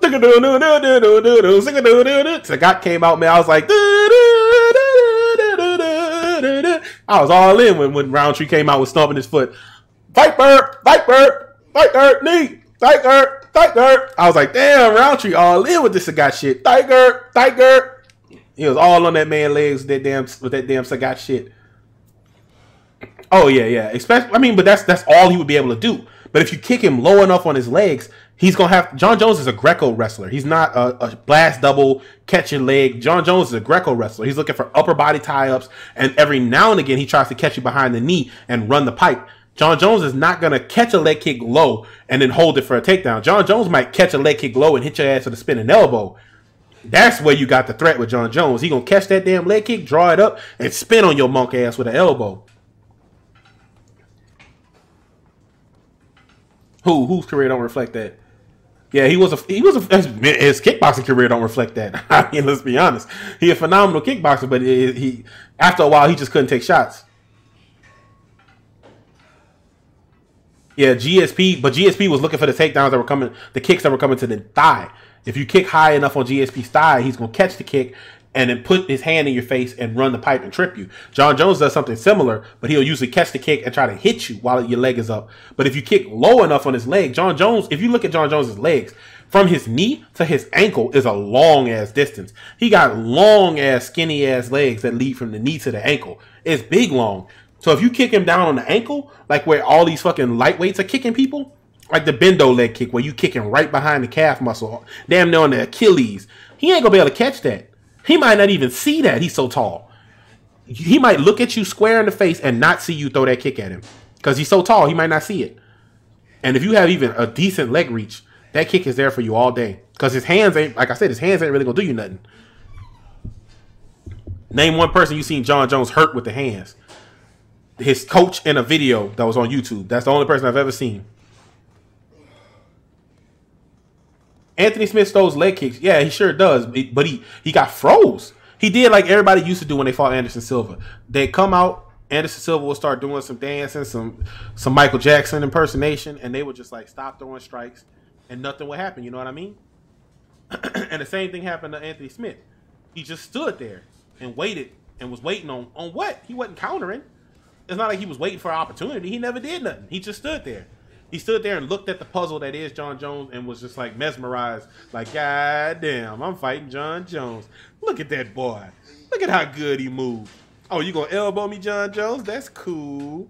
Oh, you gonna kick me in the leg? That's cool too. Let's do that. That's what happened. He just went out there and was like, oh my God, look at Jon Jones. I am starstruck. He was getting struck upside his head. What was going down? I thought he was going to come out there tenacious, throwing dumb shit at Jon Jones, throwing caution to the wind. Like, fuck it. If he knocked me out, he knocked me out.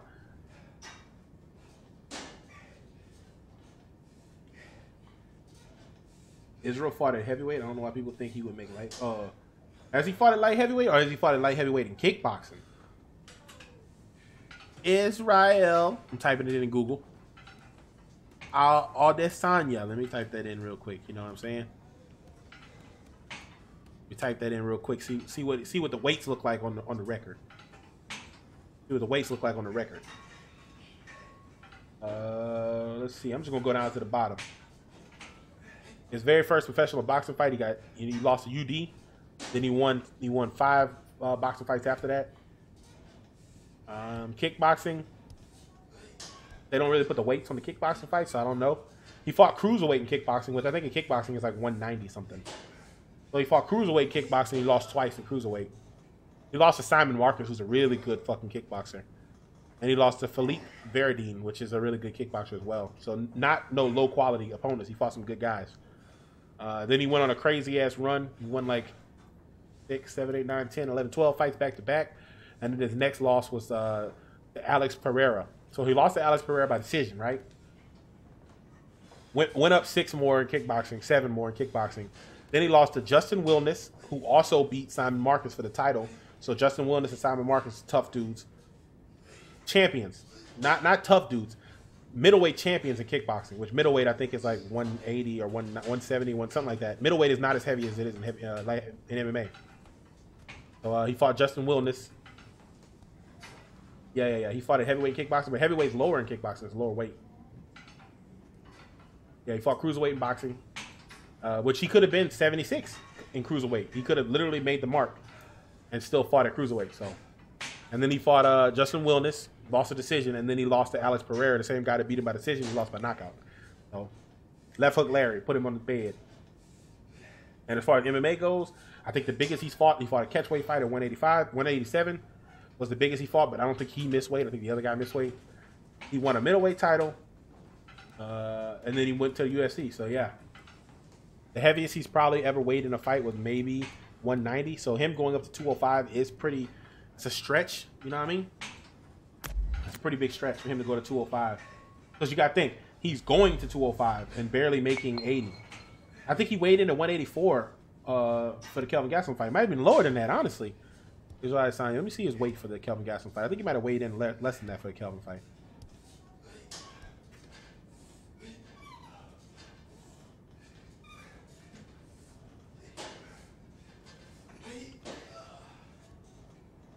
I mean, of course he's billed at 185. I don't know what the hell Wikipedia is thinking. Yeah, I don't remember. I think he got weighed in less than 185. He might have even weighed 183 for the Kelvin Gastelum fight. Yeah, he was 183 on the mark. That's probably without a weight cut. I believe that he can beat people that are heavier, but I don't think he should have to go out of his way to fight people that are heavier.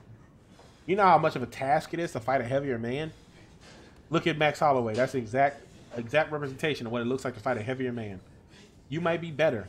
You might be more technical. But you don't hit as hard. So you don't pose as much of a threat. And when they hit you, it hurts you. So it puts you in a weird situation.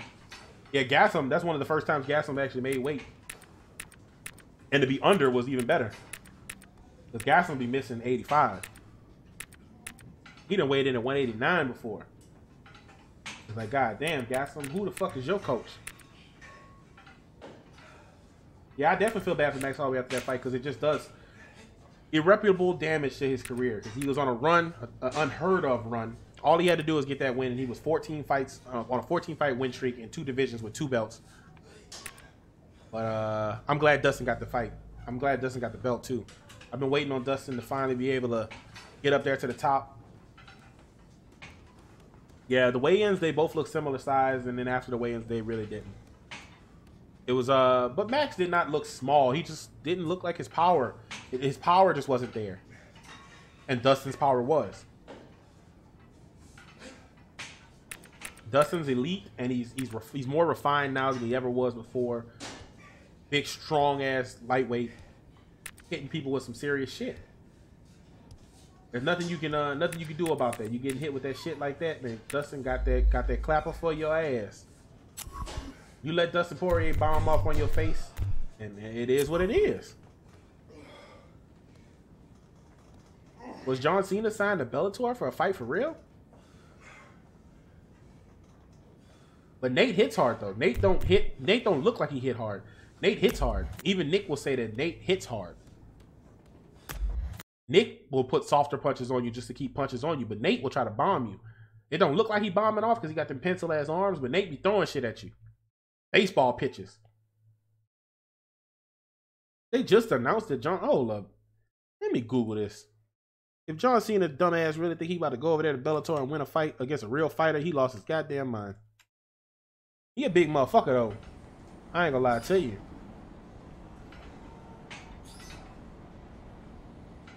I don't see nothing about that. Bellator MMA. I think is it even still Bellator or is it Paramount MMA? I don't remember. Okay, it's time to get to work. Fair enough. What's it gonna be then? Come on. Fair enough. What's it gonna be then? Come on. Yeah, I don't see that nowhere. I don't see that nowhere. I wouldn't doubt it though, man. That's body shots in MMA, Nick Diaz. That's body work altogether. Single shot body shot work? Nah. I think Jose Aldo has the best single shot body work. Max Holloway too. Max Holloway's body work is phenomenal. Aldo hits your body hard. He stopped Stevens with a body shot. Max Holloway basically stopped fucking Aldo with body shots. So Max Holloway and Nick Diaz's body work is pretty similar. I think Nick's body work is more systematic. If you go and look up there's a video on YouTube. It's called Nick Diaz's 10-punch combinations. And you go and watch that video. It's going to show you all the times he uses the same series of punches. That just shows you how systematic he is with his training. It's exactly mirrored in his fights. What he works on exactly mirrors itself in his fights. He does it perfectly, 1-to-1. It's not like he learns a bunch of shit and just goes out there and reacts. He goes out there with plays. Like he knows what combos he wants to hit people with. Like he might rename them bitches. Like one combo might be left goat. Next combo might be right dick. Who knows? But he walk out there. He like, all right, dude is standing this way. I'm gonna hit him with right dick real quick. Pop, pop, pop, pop, pop, pop, pop, pop. Oh, dude chilling too much. I'm gonna hit him with left goat. Let's go. Yeah, I think if Max would have got established with the body work in the first round and not got rocked. Pretty much put it like this. If Max Holloway didn't get rocked in any of those rounds, that fight was easily a draw, or you could have swayed it towards Max. If he didn't get rocked. But every time he got rocked, it's obvious. And then he got busted open, so he's leaking. His fucking face was swollen. Like, he just looked like he got his ass kicked. And he looked like he was trying to avoid getting his ass kicked for large portions of each round. Because when he got rocked in the first, he was on the back foot for the rest of the round. When he got rocked in the second, he was on the back foot for most of the rest of the round. I think he got rocked again a little bit in the fourth. Not really too crazy. I got to rewatch the fight. I've already watched it twice. But I just feel like it's such a blur. Like, the fight is such a blur. So much happened that it's such a blur. So much happened and so much didn't happen. Like, what happened was Max Holloway attempted something that seemed plausible because he has fought that guy before. Just once he got out there, it just didn't look like it was ever going to go his way. It's just something about it, man. Once he started getting hit, I was like, fuck, man. I was like, he getting hit with that shit. When you put in the effort, you'll see the improvement in your punches. I wanted ready to go? This, dog. Oh my god, my opponent's being a dickhead. Okay, bitch. Throwing that nail. Throwing that nail, cut. I'm forgetting how to throw uppercuts. There you go. Okay, let's go. Okay, I see you. I see you. Here we go. 10 seconds left. That workout, big man, was the dogs. You did a great job. That workout, Absolutely big man, was the dogs. Yeah, nah, he wasn't about to go down. The thing is, if he went down, I don't think he was getting up. If he definitely hit the ground, I don't think he would have got back up.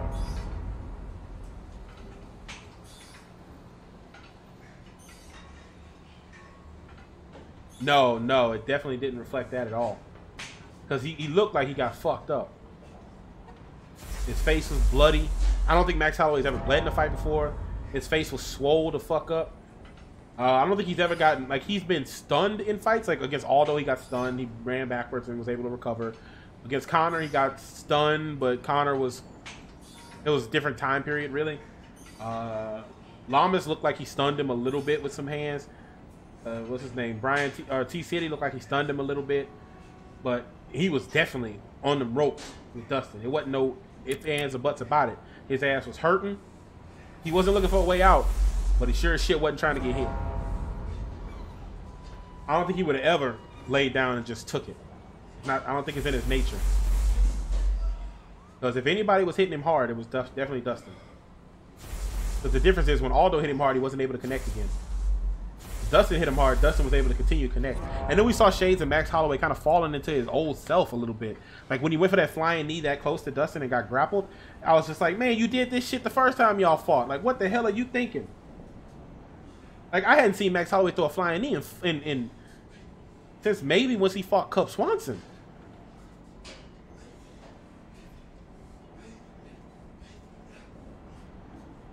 I mean, as far as fights go, Cody Garbrandt versus Dominic Cruz is probably the best bantamweight fight of all time.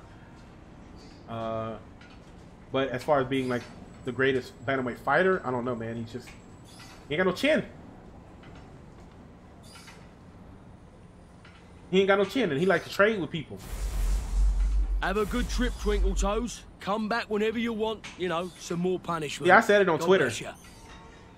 Yeah. I mean, well, we don't know. Dang. Yeah, that's right. Boss is here. We don't know the extent that the drugs helped him in his career. Now we don't know when he started. It's time to reward you know. all that hard work. Do it with the belt. It's time to win a title. Godspeed. Party on.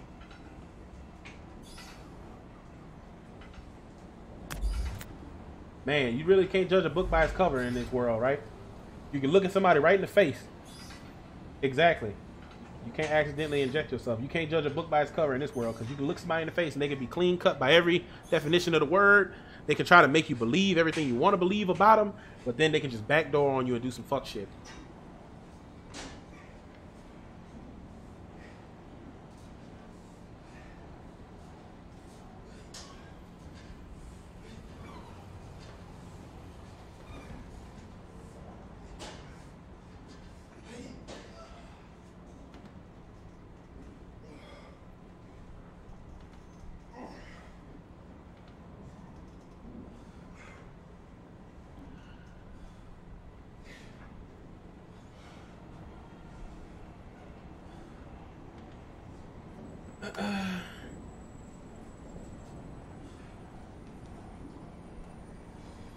I mean, a lot of people were saying shit like that about him.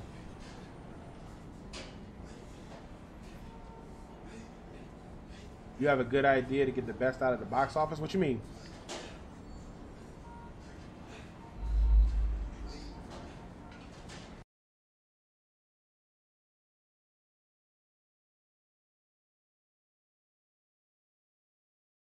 Yeah, a lot of people were saying stuff like there was some sketchy shit going on at Alpha Male, and then when Chad got in trouble, everybody was like, there's some more in the gym that's next, you know? More stuff to come out, and it's just like, man, that's crazy. I don't get it, me personally. I don't get it. Your body and what you do is not enough. I don't get it. Hi there, I'm Mauro Ranallo alongside the legend Frank Shamrock as we get set for what should be an exciting bout. But even the great Jon Jones ain't pissing clean 100%. Damn, I didn't realize I was about to fight Mauro Ranallo. I mean, not Mauro Ranallo, goddamn Murillo Hua. Shogun's little brother, Shaolin. It's time for middleweight championship action. Let's take a closer look at these two combatants. We have a middleweight title at stake. And look at that Vanderlei Silva style approach. Hua scores his first kick of the fight. Okay, I see you. Oh, he nails him in the noggin with that right hand. Yeah. You thought my defense was gonna be trash. Nice. That's where you fucked up, cuzzo. Foxworthy makes a move going to his right. You thought my defense was gonna be trash. All right, I see you. Hits him with a solid left hand to the head. I'm gonna keep hitting him with them left hands to the head. Give him that work. Jeff Foxworthy ain't playing out here in these good-looking hook to the body. These damn Brazilian streets. That's it. Way to go. He throws a nice okay, hook. Chief. I'm faking the grab between punches just in case he try to mix it up.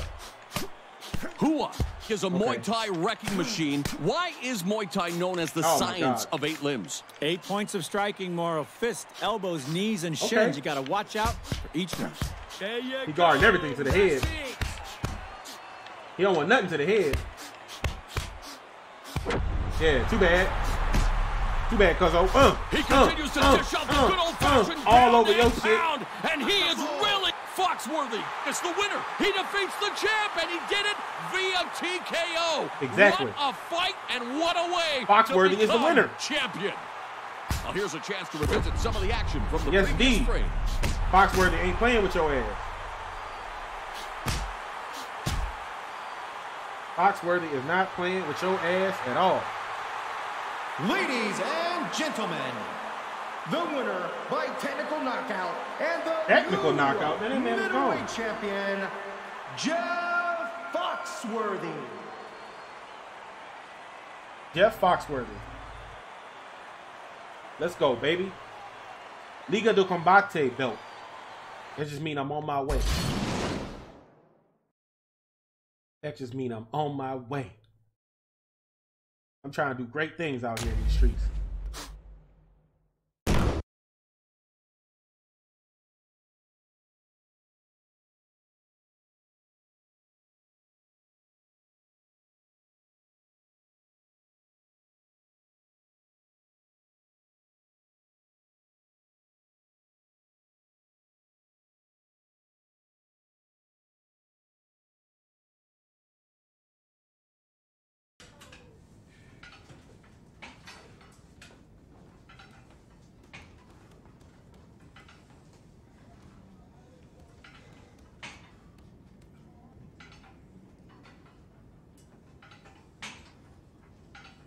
Hey, what's up, buddy? It's Boss Rudin. The best... Damn it, I didn't mean to skip that. So I can go to Mystic? Where the fuck is Mystic? Oh, Japan. I can go to Mystic. Or I can go to the United States, go to Strikeforce. Well, I gotta go to Strikeforce. Just because that's the biggest brand in this game. I gotta go to Strikeforce. Because I don't want to go to Mystic and not be able to go to Strikeforce. But I gotta go to Strikeforce if that's the way it's going. If that's the way it's shaking, I gotta go that way. Markless Butler? Who the fuck is that guy? Now that you're with Strikeforce, you're among the best fighters in the world. That's right. You're near the top of the mountain. Yes, sir. Thank you for that, boss. I'm glad to know that somebody cares. Ooh, where do I go? What do I do?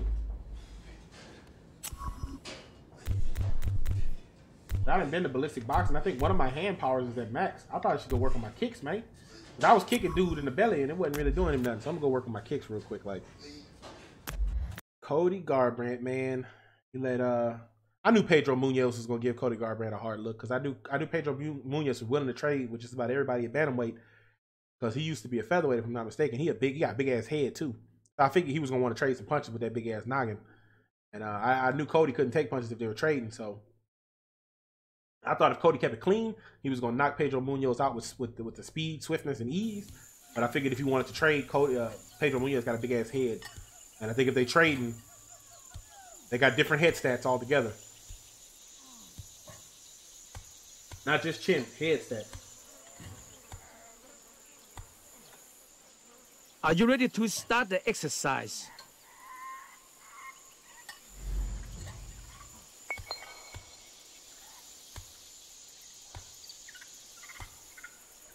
Yeah.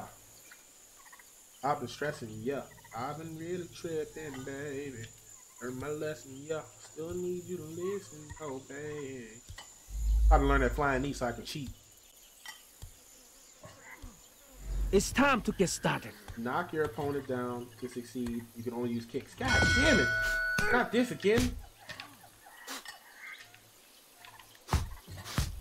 I don't hit hard enough. These drills is not set up for me to do well.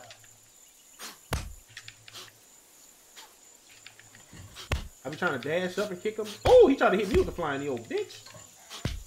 Show me everything you got for these last 10 seconds. 30 seconds is not enough time for me to kick this man off his feet. I ain't even affecting his head like that. I could not watch that anymore. Shut up, coach. That was awful. Shut up, coach. I was doing work.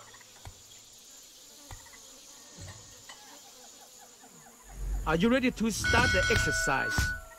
Bitch. Damn it. Let me kick you in the head, Chief.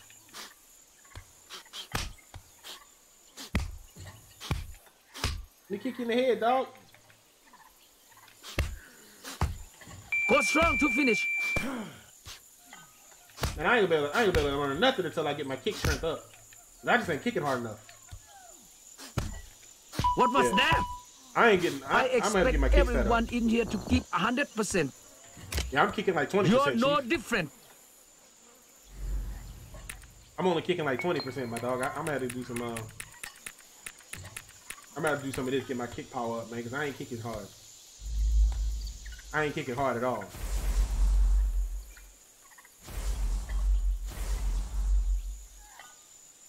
I need to kick these boys with a vigor.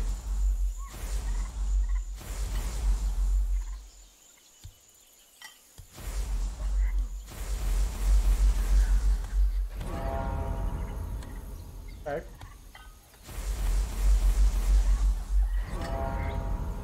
I know.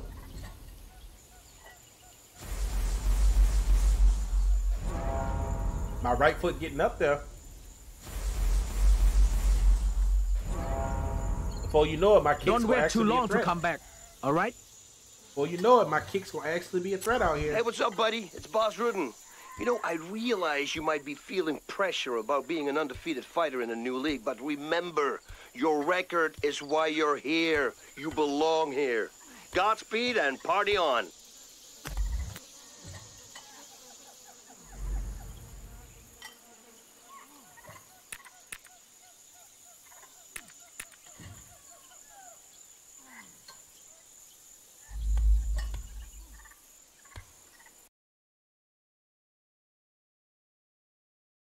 We about to get in the business clear real quick. I'm about to hit these boys with kicks in the head, and we about to get them out of here.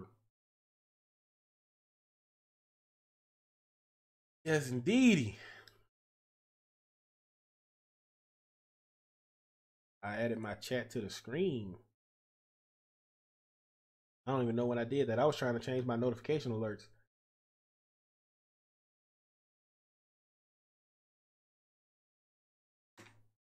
Oh, what the fuck? Don't stop the beat. Hello there, Don't I'm Mauro stop. Ranello, and I'm happy to be joined by Frank the Legend Shamrock for this Strikeforce contest.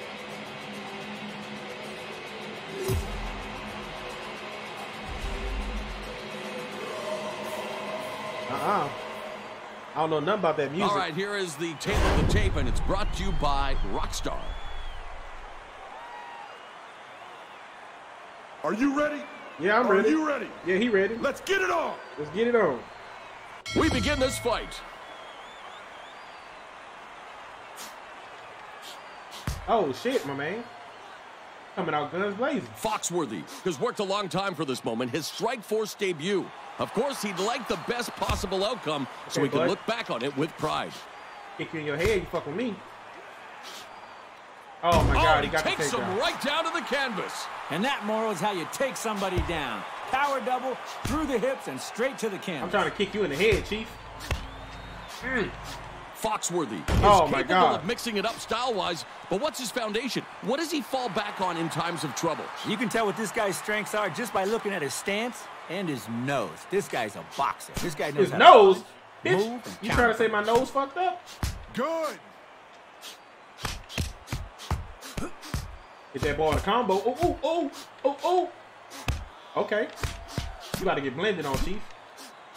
Foxworthy remains I'm about to undefeated. one-hand He has blend on looked real quick. very impressive, but with each and every fight, the pressure to remain undefeated continues to build. How do Oh, you handle good? You've got to remain focused, and you've got You to good, remain Cuzzo? in the gym doing what you do. You about to best. get this one-hand work People again. around Oh, you, shit. Keeping your nose to the grindstone. Calm that down, buddy. You gotta get this one hand work again. What up, cut? What up, cut? Oh, you ain't gonna defend? You gonna take these bitches? You What gonna a take these? punishing shot! What's wrong with That you, punch Chief? rocked his world, and he is down on the canvas.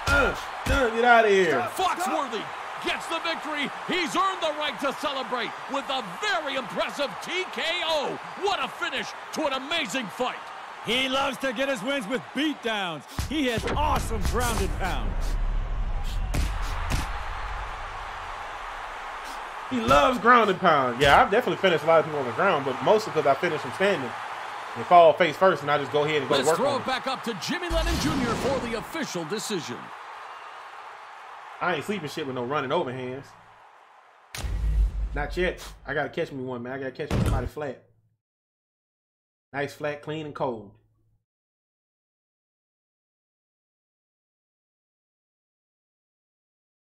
Gotta get somebody flat on the mat with them punches, you heard?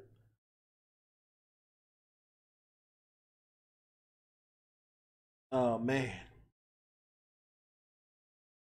Fights coming up this weekend? Hard to tell.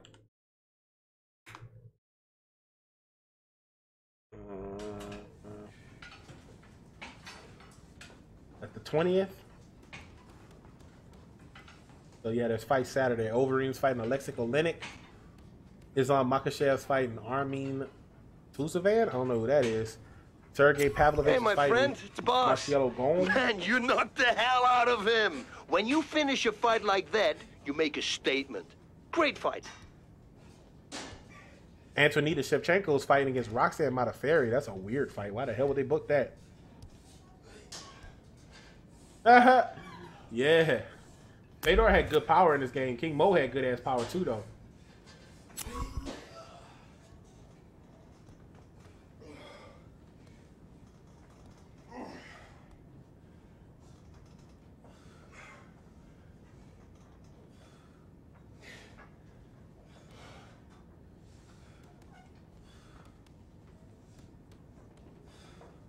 Grant? The both? What? Davinsky? Davinsky? That's a weird way to spell Davinsky. I mean, I guess that's the only way to spell it. What am I doing for this camp, man? I've been working on my stand-up. Let me look at my attributes, honestly.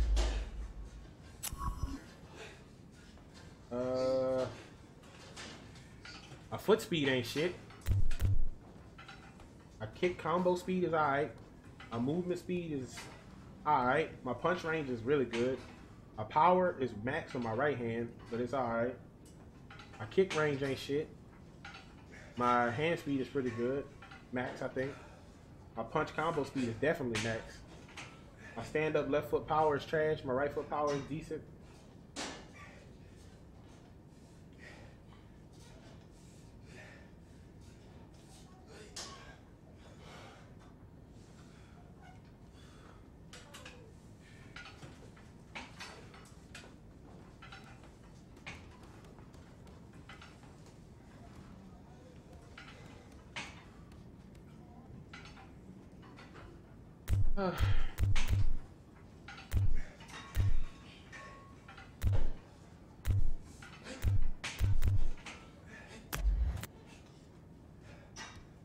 Yeah, fuck. I'm really struggling to figure out what the hell to do with my camps.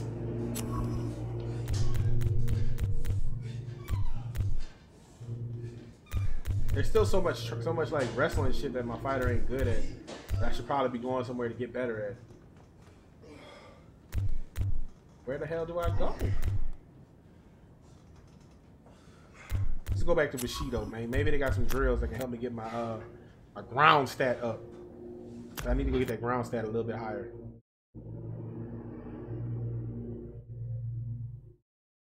I get that ground. G-R-O-U-N-D. Ground. G-R-O-U-N-D, baby. Let's get that ground up. Bushido Club. They do judo here, so that's the only reason I'm waiting for ground.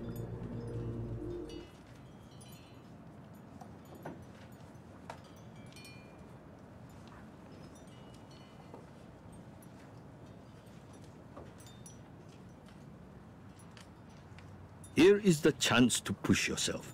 Let's get to it. Here is the chance to push yourself. Let's do drills that already have A's on them. Takedowns, takedown defense, stamina recovery. But just give me better passing, better grapple defense. I should probably do some of those. To be honest, I should probably spend like 4 weeks on these. 1 week well spent. Yeah, my passing's so trash, I might want to dedicate this whole camp to just passing. Because I can't pass shit. I couldn't pass a piss test.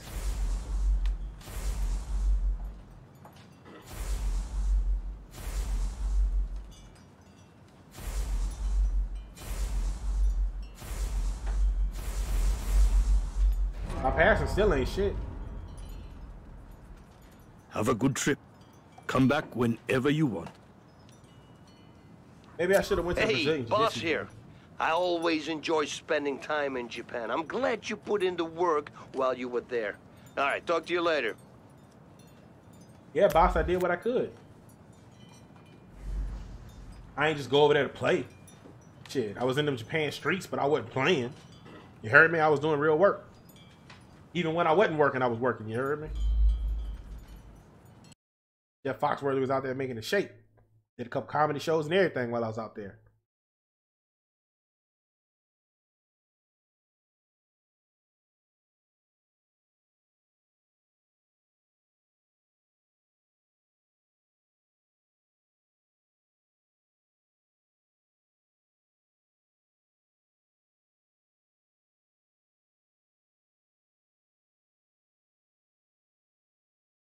These loading screens, goodness gracious. Man, they want to put music on between the loading screens. Hello there, I'm Mauro Ranello, and I'm happy to be joined by Frank the Legend Shamrock for this Strikeforce contest. Dabowski. I'm 13-0. How long is his career? Let's throw it to Ladies and Junior. gentlemen, it's showtime. We welcome you to the Pantheon. This fight is scheduled 3 rounds in the middleweight division. Introducing first, fighting out of the blue corner. With a background in jiu-jitsu, fighting out of the United States, Grant Dobzinski.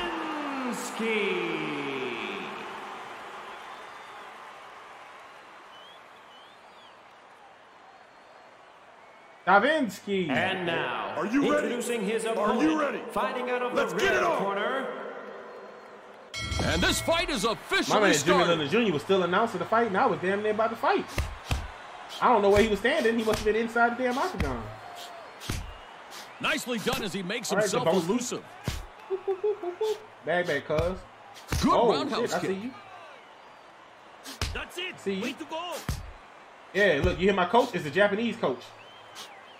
Yeah, that shit crazy. Dobzinski connected with that right. All right, Davinsky, I see you. Foxworthy is no longer being called the next. Oh! And he gets Oh! rocked with that shot. Oh! Early in the first round. What a start! Foxworthy all over your shit, buddy. Oh my god. Man, it feels like this fight. Oh my god. And already, he's pounding him into the ground. Are you kidding me? That's a TKO victory. And Yo, the my man fight had got jacked seemingly up. just begun. He smashed him into the ground. My man got jacked up. Well, we're ready to review some action from the previous round with these highlights. He was standing there and then he got body rocked, I think. And then I just went to work. Once he got body rocked, I was just like, fuck it. I'm gonna throw it this way. Gentlemen, the winner by way of technical knockout, Jeff Foxworthy. Jeff Foxworthy ain't playing with them boys out here in these streets. Jeff Foxworthy ain't playing, dog. Hooks are plenty. Hooks and uppercuts for everybody, so.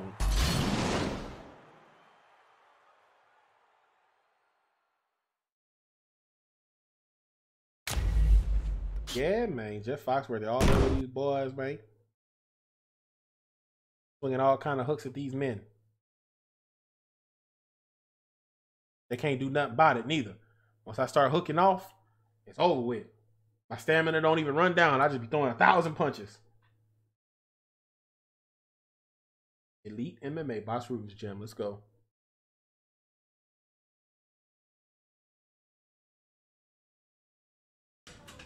They got some crazy long ass loading screens around here.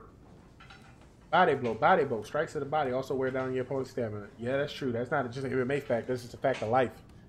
Learning the facts of life. Learning facts of life, baby. Boss Rudin here. Listen, you got a nice win, and you got a nice win streak. Keep it up. Keep it up. I'm doing my best, boss. I'm doing my very best to try to keep up this win streak that I'm holding on to. Holland Luter. Must be Travis Luter's little brother. We'll give him that work too. Avoid the takedown, avoid the grappling, lay hands on him. That's how we doing it. I'm trying to be like a pastor at an evangelical seminar. I'm trying to lay hands on everybody.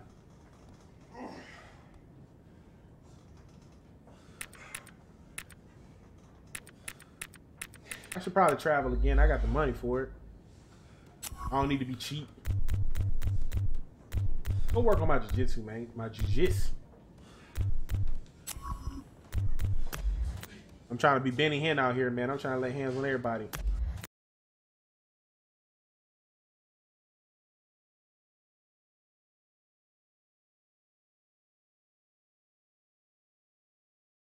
Man, these loading screens, man. I feel like I'm playing Anthem. God damn. Anthem got so many loading screens, I ain't even finished the game. Oh, man, I put like 20 hours into Anthem. I was like, man, I can't get past these loading screens, man. Fuck. I can't even lie to you. I ain't even finished Kingdom Hearts, and I want to finish that game. Maybe I'll finish Kingdom Hearts one of these days, man. I love Kingdom Hearts. It tried to make me grind. You come to the right place to master Brazilian Jiu-Jitsu. Brazilian Jiu-Jitsu. It tried to make me grind, level grind in Kingdom Hearts, and I was like, I don't even level grinding for nobody. Ground strike speed, ground strike and power. Bitch, where my grapple? Where the ground at? I want to get the ground stat up. I want to get that joint that say ground. Passing. Yeah, my passing, big trash. But I got a C in passing the last time I did it. Fuck. Let me try it again, man. Maybe I can actually get to this man mount and get an A this time. Let's go on. That's what I want out of you every time. Give that to me every time. Yo, I'm trying to transition, but Chief is all over my shit. Oh, come on, buddy. You gotta let me transition sometimes too, man. You can't have all the transition fun. I'm trying to parry these punches real quick so I can get this boy back down to the position. Oh, that's how you doing it, huh? That's how you coming. Oh my goodness, look at this guy. Get off me. What? Yo, man's just teleported and was up back on top of me and shit. And if he don't want me to transition, dog, he just ain't gonna let me. Yeah, give it to me. Give it to me, pimpin'. That don't sound right, but I don't care. Oh, it's awkward. Yeah, give me that. Oh, you think it's a game, huh? You think it's a game? You think Jeff Foxworthy came over here to Japan and play around with you? I mean, not Japan. I'm in Brazil. Where the fuck am I?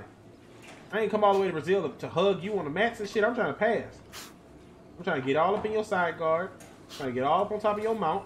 Oh, yeah. There we go. Excellent job. Excellent. There we go. Take some deep breaths. Damn it, man. They gave me a C anyway. Oh, come on, buddy. I'm going to simulate this bitch all the way through. He still gave me a goddamn C. I don't even think I got to mount the first time I did the journal. My ground passing is slowly getting up there.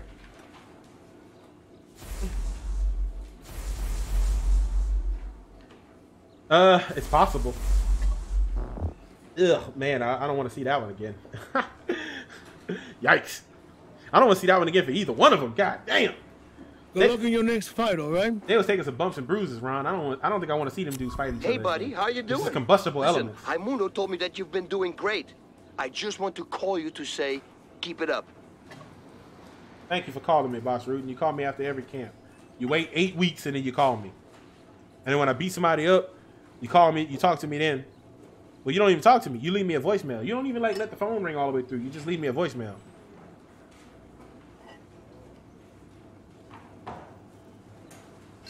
That man leave me a voicemail and he go on by his merry way. And he act like he talked to me. You ain't talk to me, buddy. You talked at me. You talked at me, pal.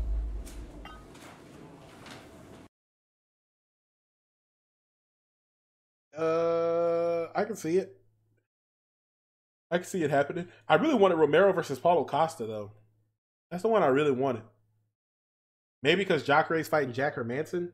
Hopefully Jacare beats Jack Hermanson. Goddamn, if he don't, oh my goodness, the Joker's about to wreak havoc on the division. He about to upset everybody's plans.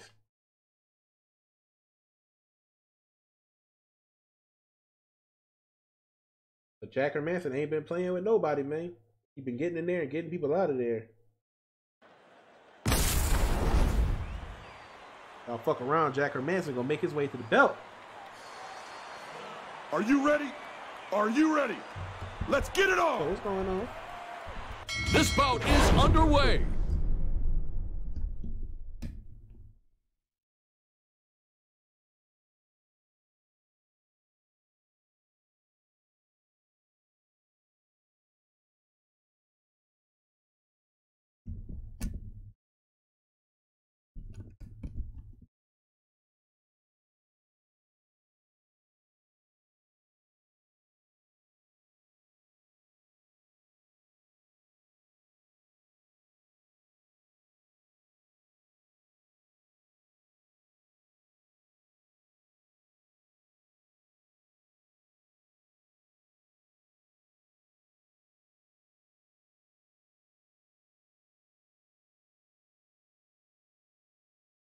Yo, what the hell going on?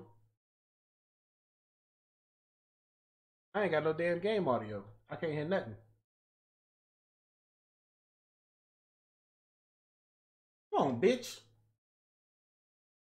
My monitor driving me nuts. Man, we paused because, man, for whatever reason, my fucking game audio just turned off. Like, I don't have no sound.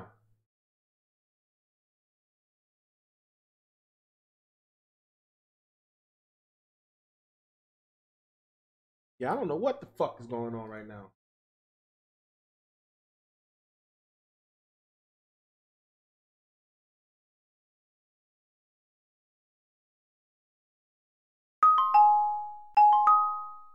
Bitch! What the fuck sound that then?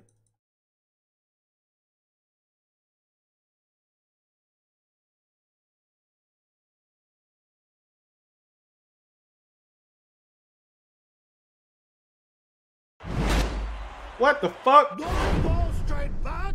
Circle around. So I have game sound now. All of a sudden, I didn't before. Now all of a sudden, I got game sound. But when I play music, music don't have sound. What the fuck is going on? Oh my god, my computer is on some fuck shit. I got it. It's good. We in here now. Wait, actually, I gotta flop my monitor back to the right input, or else I can't see the game. And now we straight. Waiting on it to load my HDMI input. There we go. We good. Come out hot. They're now at close quarters, and he's able to secure the double underhooks. This guy. Everybody want to tussle. He finds his mark with that knee. Everybody want to tussle, man. I think I see teeth on the canvas. You don't see no damn teeth on the canvas. They've linked up, and he's got you barely the see double teeth in your mouth, Frank Shamrock. Come on, buddy. This how you coming for real? They're fighting for position up against the cage. Foxworthy transitions into double underhooks. Oh my god, this man gonna try to knee me into oblivion. Oh, beautifully executed slam. That will realign the spine and jack the back.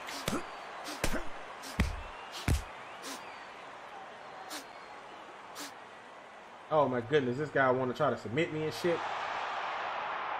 Get me out of here. Get me out of here, Chief. Get me the hell up out of this submission, you. Oh, he thought he had the choke victory. His opponent was able to escape, and boy, what is that going to do for a guy's ego and pride? He's trying to grab me. Okay. What you thought? You man, bitch! He takes him right down to the canvas. Now that's how you finish a single leg Come takedown. on, buddy. You got to keep the energy moving forward. I definitely defended that damn takedown attempt. Come on, bitch. What up? I know what you want to do. Moves quickly to his left. I'm about to work this dude head out. There's a right punch to the head. Great combination. I really don't know how to throw the overhand. There it is. Oh, that overhand was meant to drop him, but he does a great job of blocking sir. it. Do a great job of blocking this, bitch. They've locked up in a clinch. Oh my God! Every time we get in the clinch, he starts spamming. He starts spamming damn knees to the side. Slammed him on the canvas. Get your ass off me, Chief. Oh my God! Let me go, bitch. If I give you that one hand of death, hold up. Oh my goodness. Ah, shit. At close quarters now. Come on, buddy. Let me the fuck now go. We're seeing some space as they disengage. Anything on the lead side? He's able to get the double underhooks, looking for the body lock. Off me, Chief. Foxworthy. Oh my goodness. Himself. He drops him to the canvas with a single leg. He's definitely the wrestling AI.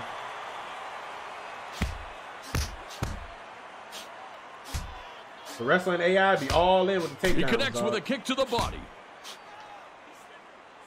Chief. None of that. None of that. Nice looking hook delivered to the head. Oh, you about to get this work. He Don't doesn't worry. connect with that front kick. Hold up, bum. Get that shit out of here. He's able to thwart that takedown attempt. He tempted to play it. He blocks that leg jab, which of course in Muay Thai is known as the teep, looking to gauge the distance. None of that. None of that, bitch. Cut it out. He lands a kick. I got something for you. Let's see how many takedowns you shoot for now. Let's see how often you shoot now, buddy. How's that stamina? How's that stamina? Okay. I don't know how that kick misses with the front kick. He blocks the front kick. My man ain't even defending. What's up? What's up? What's up with it? What's up with it, cuz? What up with it, cuz? What up? He moves to the left quickly. Yeah. Oh, these are He's delivering pain. What a beat! Foxworthy has done it. He gets the victory. His opponent just couldn't take any more punishment. Let's take a look now at some of the action from the previous stanza. Man, I think I might have accidentally hit the mute button on my keyboard. Because I moved my hand past my desk. I might have hit that bitch real quick. Ladies and gentlemen, the winner by way of technical knockout, Jeff Foxworthy.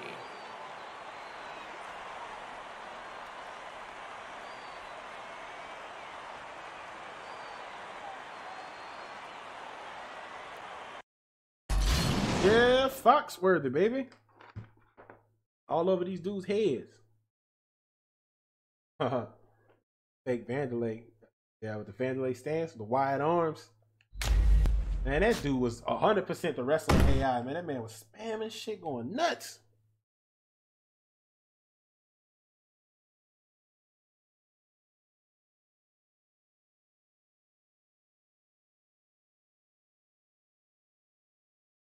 See what this is. Somebody sent me a comment.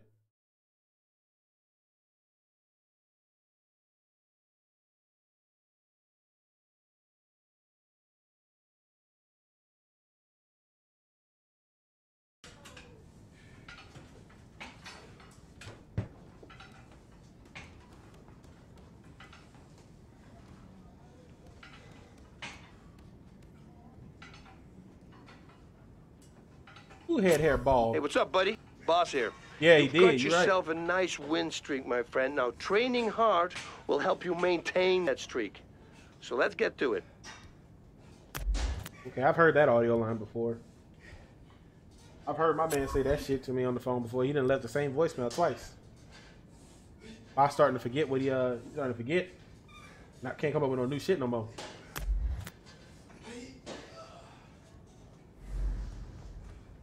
Are we fighting Matt Lindell?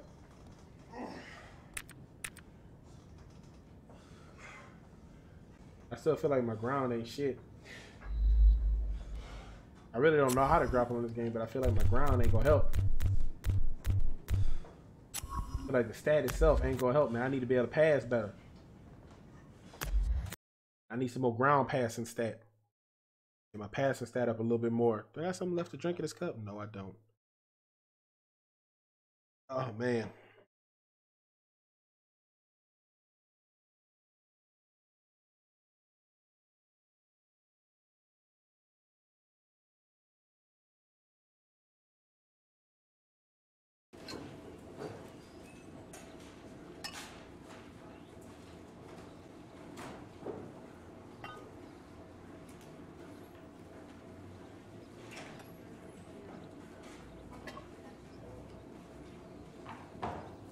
Let's do this. Let's do this. Let's do it then, coach. Shit. My passing stat is low. Well, it's maybe a 61. Man, I'm gonna try that drill one more time. See if I can what was I trying to do? That must have not have been here. Oh, no. It was the actual drill I was struggling with, because I don't want to learn none of that stuff. It was the actual drill. I couldn't get a high score on it. I couldn't get a high score on it because I wasn't winning the pass. Are you ready to start the drill? Are you ready to start the drill? I am. That's what I want out of you every time. Give that to me every time. This man is going to straight up defend. Come on, bitch.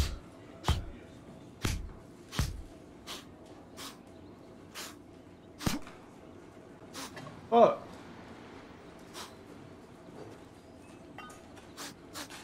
Get off me. Watch it go just pop back on me.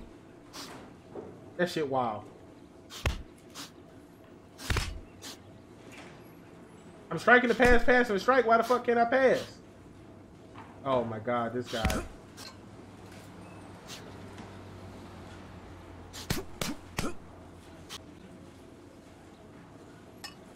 Let me pop my head up, bitch. Cut it out. All right, we're done here. Let's go. Grab some water. Give me an A. Oh my god, he still gave me a B. Fuck it, dude. I'm just gonna keep on simulating that shit. My ground passing is trash. It take me too long to do it.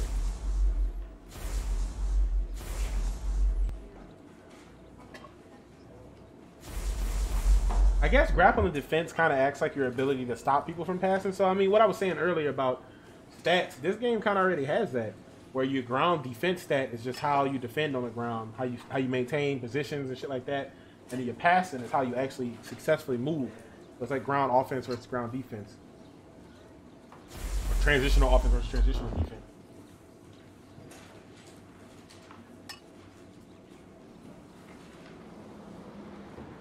Yeah, I'm gonna simulate a couple more weeks to just get my ground shit up, man.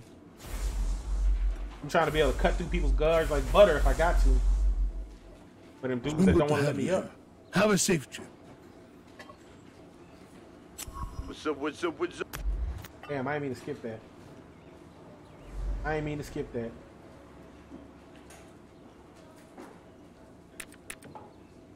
Matt Lindland, that's what I'm fighting. Didn't Robbie Lawler do Matt Lindland something dirty? I feel like Robbie Lawler KO'd Matt Lindland and then put his legs together.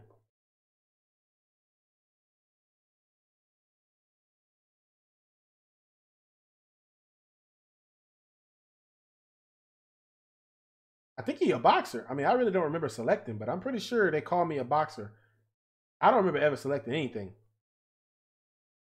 I'm gonna have to go back and rewatch the stream, the first video. I don't remember selecting shit.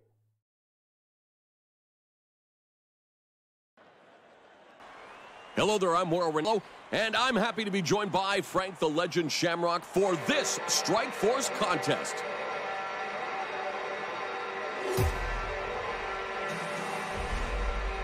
Matt Lindland, the dirty boxer, huh? Here's the tale of the tape brought to you by Rockstar. He about to find out what dirty boxing look like. I bet you he shoots for 1,000 takedowns. There goes the bell, and we begin. Who will emerge victorious? More importantly, who will earn the #1 Lindland lights up this crowd with a devastating slam takedown. He did one transition block, and I lost all my guys. Oh, you never want to see a guy do that, surrendering his back just like that. Wow, he's going for a submission right off the bat. The element of surprise could spell victory. Keep up the pressure. Don't stop. Don't stop. I really don't know how to defend these at all. I just be trying my best. They are really going at it to and fro. This is an epic struggle. I see the meter pop up, he is looking for the submission, but is he going to get it? He's been trapped in the submission hold for a while, but that light at the end of the tunnel. Oh, and he has to let go. Let me the hell go. He wasn't able to finish the technique, oh my God. And that's got to be frustrating. Wow, that's a beautiful thing. A superlative sweep. See, I just transition blocked, and he ain't losing like fuck ton of stamina. Oh, he delivers that now left shot to so the I body. can't transition. He moves him into the relative safety of his closed guard. Wrong answer. Bitch, That's it! Just like that. Wow, that was lightning quick. What a reversal. Bitch, oh, you tried to knee me? Oh, they let him hold me?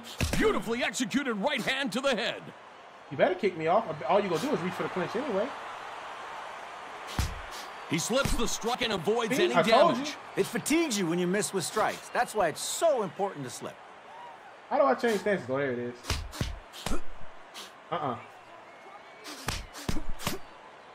Lindland scores with a jab to the head. Cuz. Oh, he was looking to turn his lights out with that overhand. Nice block. Cuz.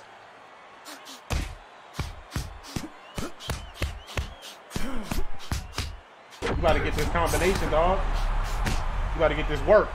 Oh, these are brutal strikes. He's delivering the pain. What a big Fox. I had to drop the hammer on his shit real quick. And the chance to fight for what every athlete dreams of. He had to get it. Championship. What an incredible bout. What an incredible finish. Yeah, Foxworthy ain't playing with nobody around these streets. Everybody can get these hands and feet. Ladies and gentlemen, the winner by way of technical knockout, Jeff Foxworthy. Jeff.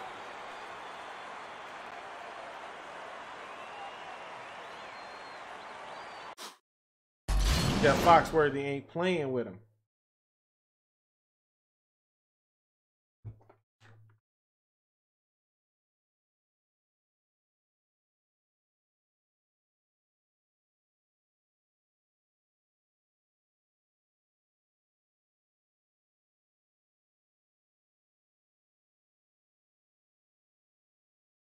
That Foxworthy ain't playing with him.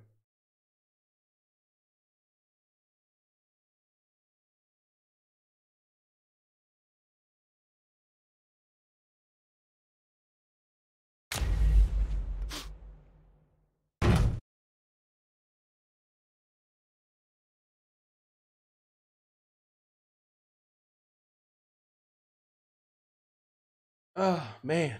Man, oh, man. What time is this? 3:22? I haven't even eaten lunch. I gotta get my ass up and eat some lunch, man. I gotta get up and eat some lunch. Some lunch.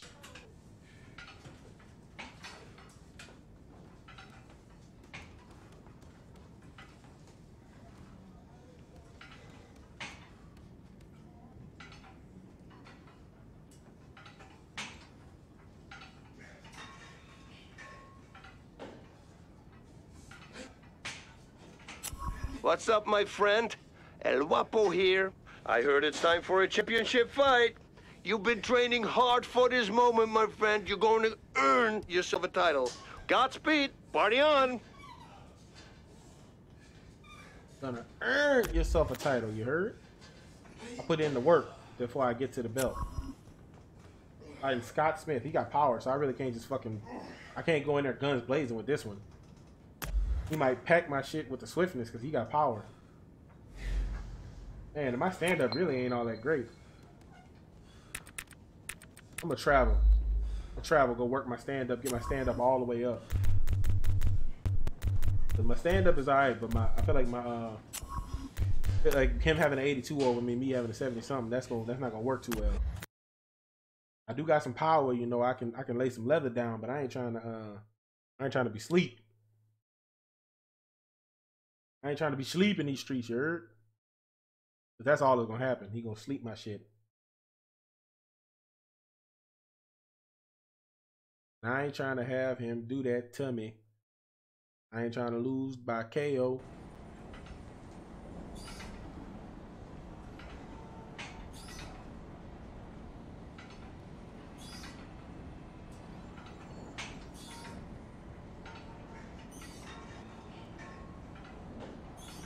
Okay, it's time to get to work. Fair enough. What's it gonna be then? Come on.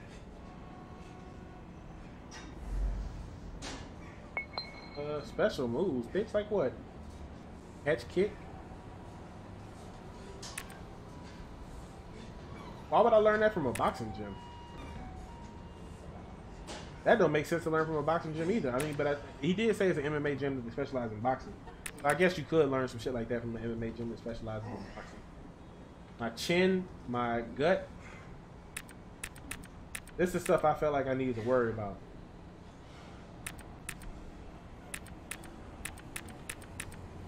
I felt like offensively my boxing's straight, but my defense is what I might need to worry about. Not really my blocking though, more like my chin and my gut, but you don't really get that much for leveling them things. Okay, bro, I didn't mean to do the drill. I wanted to simulate the motherfucker. Push yourself, sunshine. Let's see it.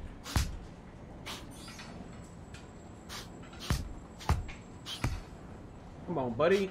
Oh my goodness. This dude is mixing it up. He mixing it up. I can't fucking predict what he's doing.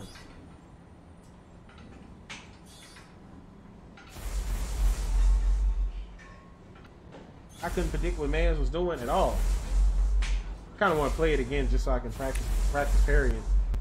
I'm gonna play it again just so I can practice parrying.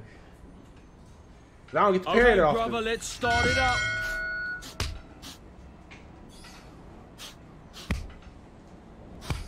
Okay, buddy.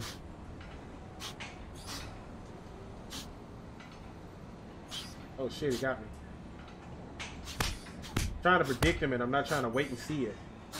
Because you really don't got time to wait and see the punches. You gotta kind of predict them bitches. God damn. I want to do it again. I like this drill. I like this drill. I feel like that's actually helpful. I don't like to wait. I like to parry. I like to press the button before I know what's coming.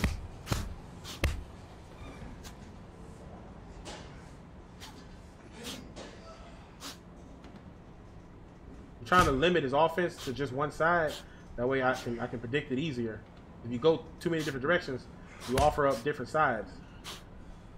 So I'm trying to limit his offense.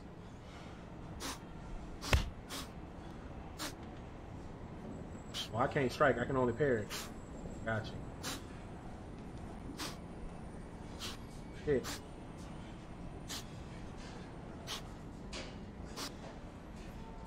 Yeah, he got me. He caught me slipping.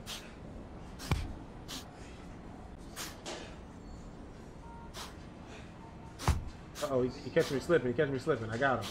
Almost there. Almost there. Come on.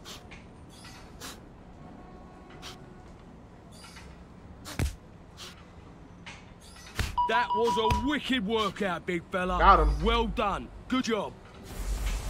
That was a wicked workout, big fella. Okay, my blocking going up.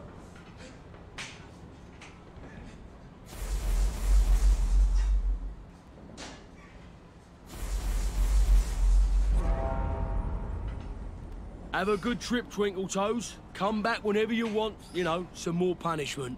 God bless you. Some more punishment, huh? All right, buddy. Calling me Twinkle El Toes Guapo and shit. calling. El Guapo calling.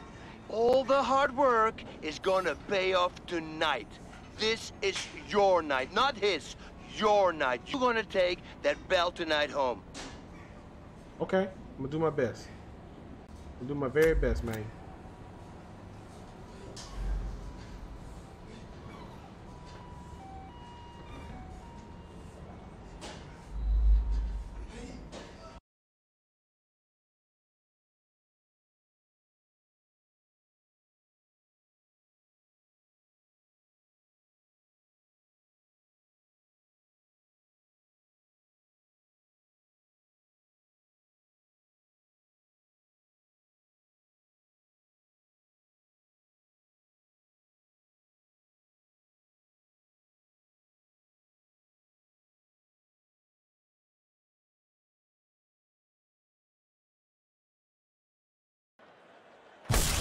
Hello there, I'm Mauro Ranallo, and I'm happy to be joined by Frank the Legend Shamrock for this Strikeforce contest. Yeah, fighting for the belt. Let's go.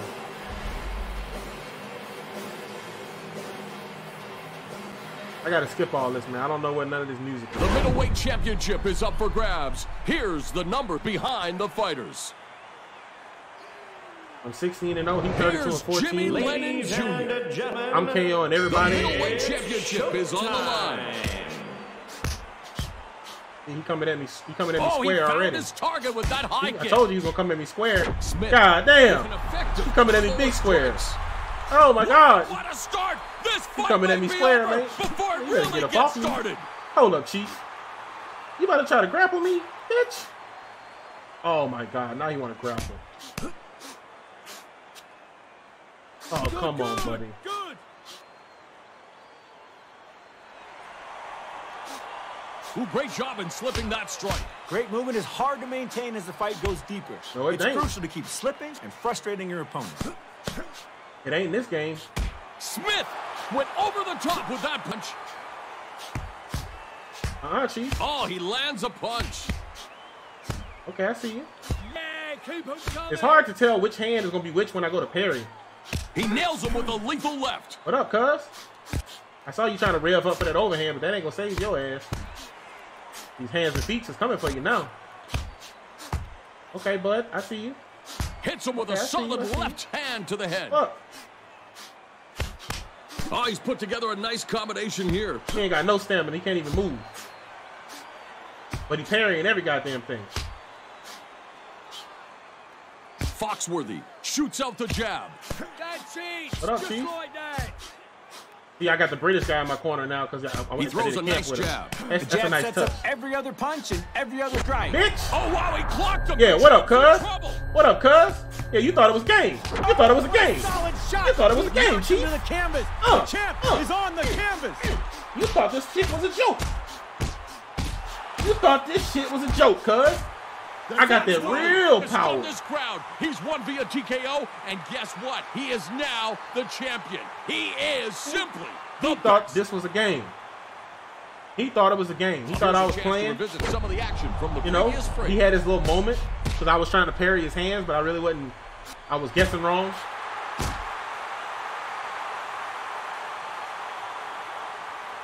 It's time to make it official.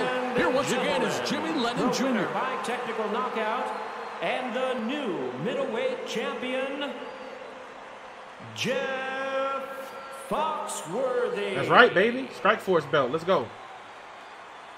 2 belts, 1 stream. Let's do it. Ain't playing around. We out here getting belts. That's what we doing. We getting belts. That's how we rocking. You heard? Ooh, man. Oh, man.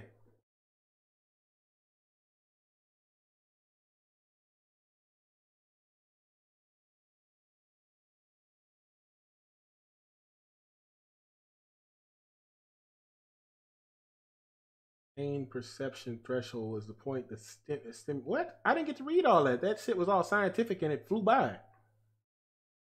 I was trying to learn what the fuck it was talking about, man. It was super scientific and it just disappeared on my ass.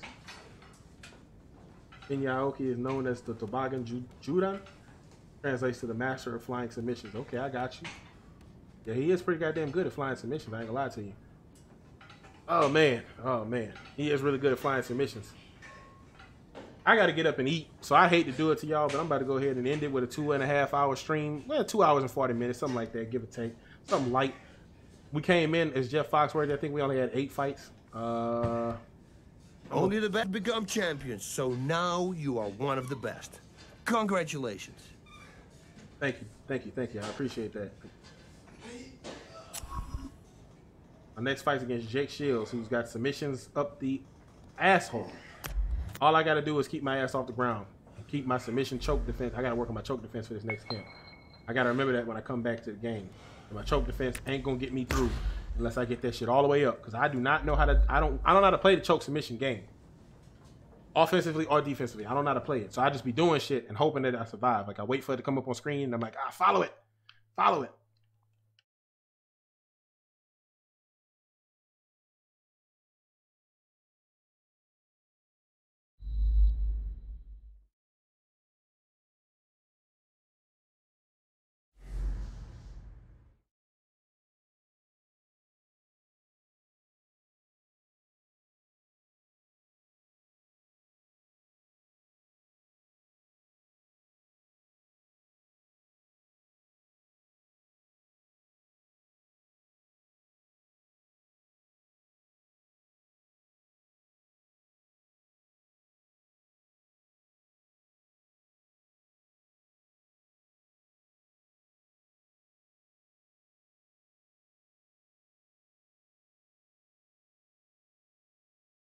Okay, so we went from I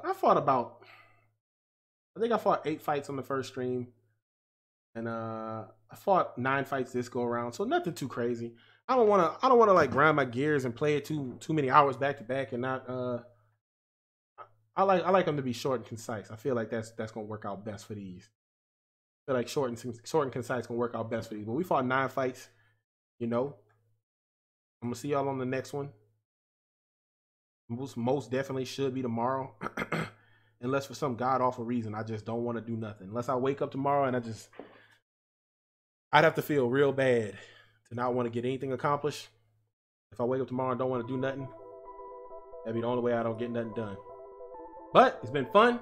I'm glad for everybody who came out. Appreciate y'all coming out, chilling, talking to the boy in the chat, being real conversational and everything. Everybody talking about the fights. You know, we relived some moments. We had some ups, we had some downs. And now I got to dip. I'm going to go ahead and warm me up some food, eat me a lunch, sit my ass down, and enjoy the rest of my day. And I hope y'all all do the same out there in this world. Until next time, it's been real.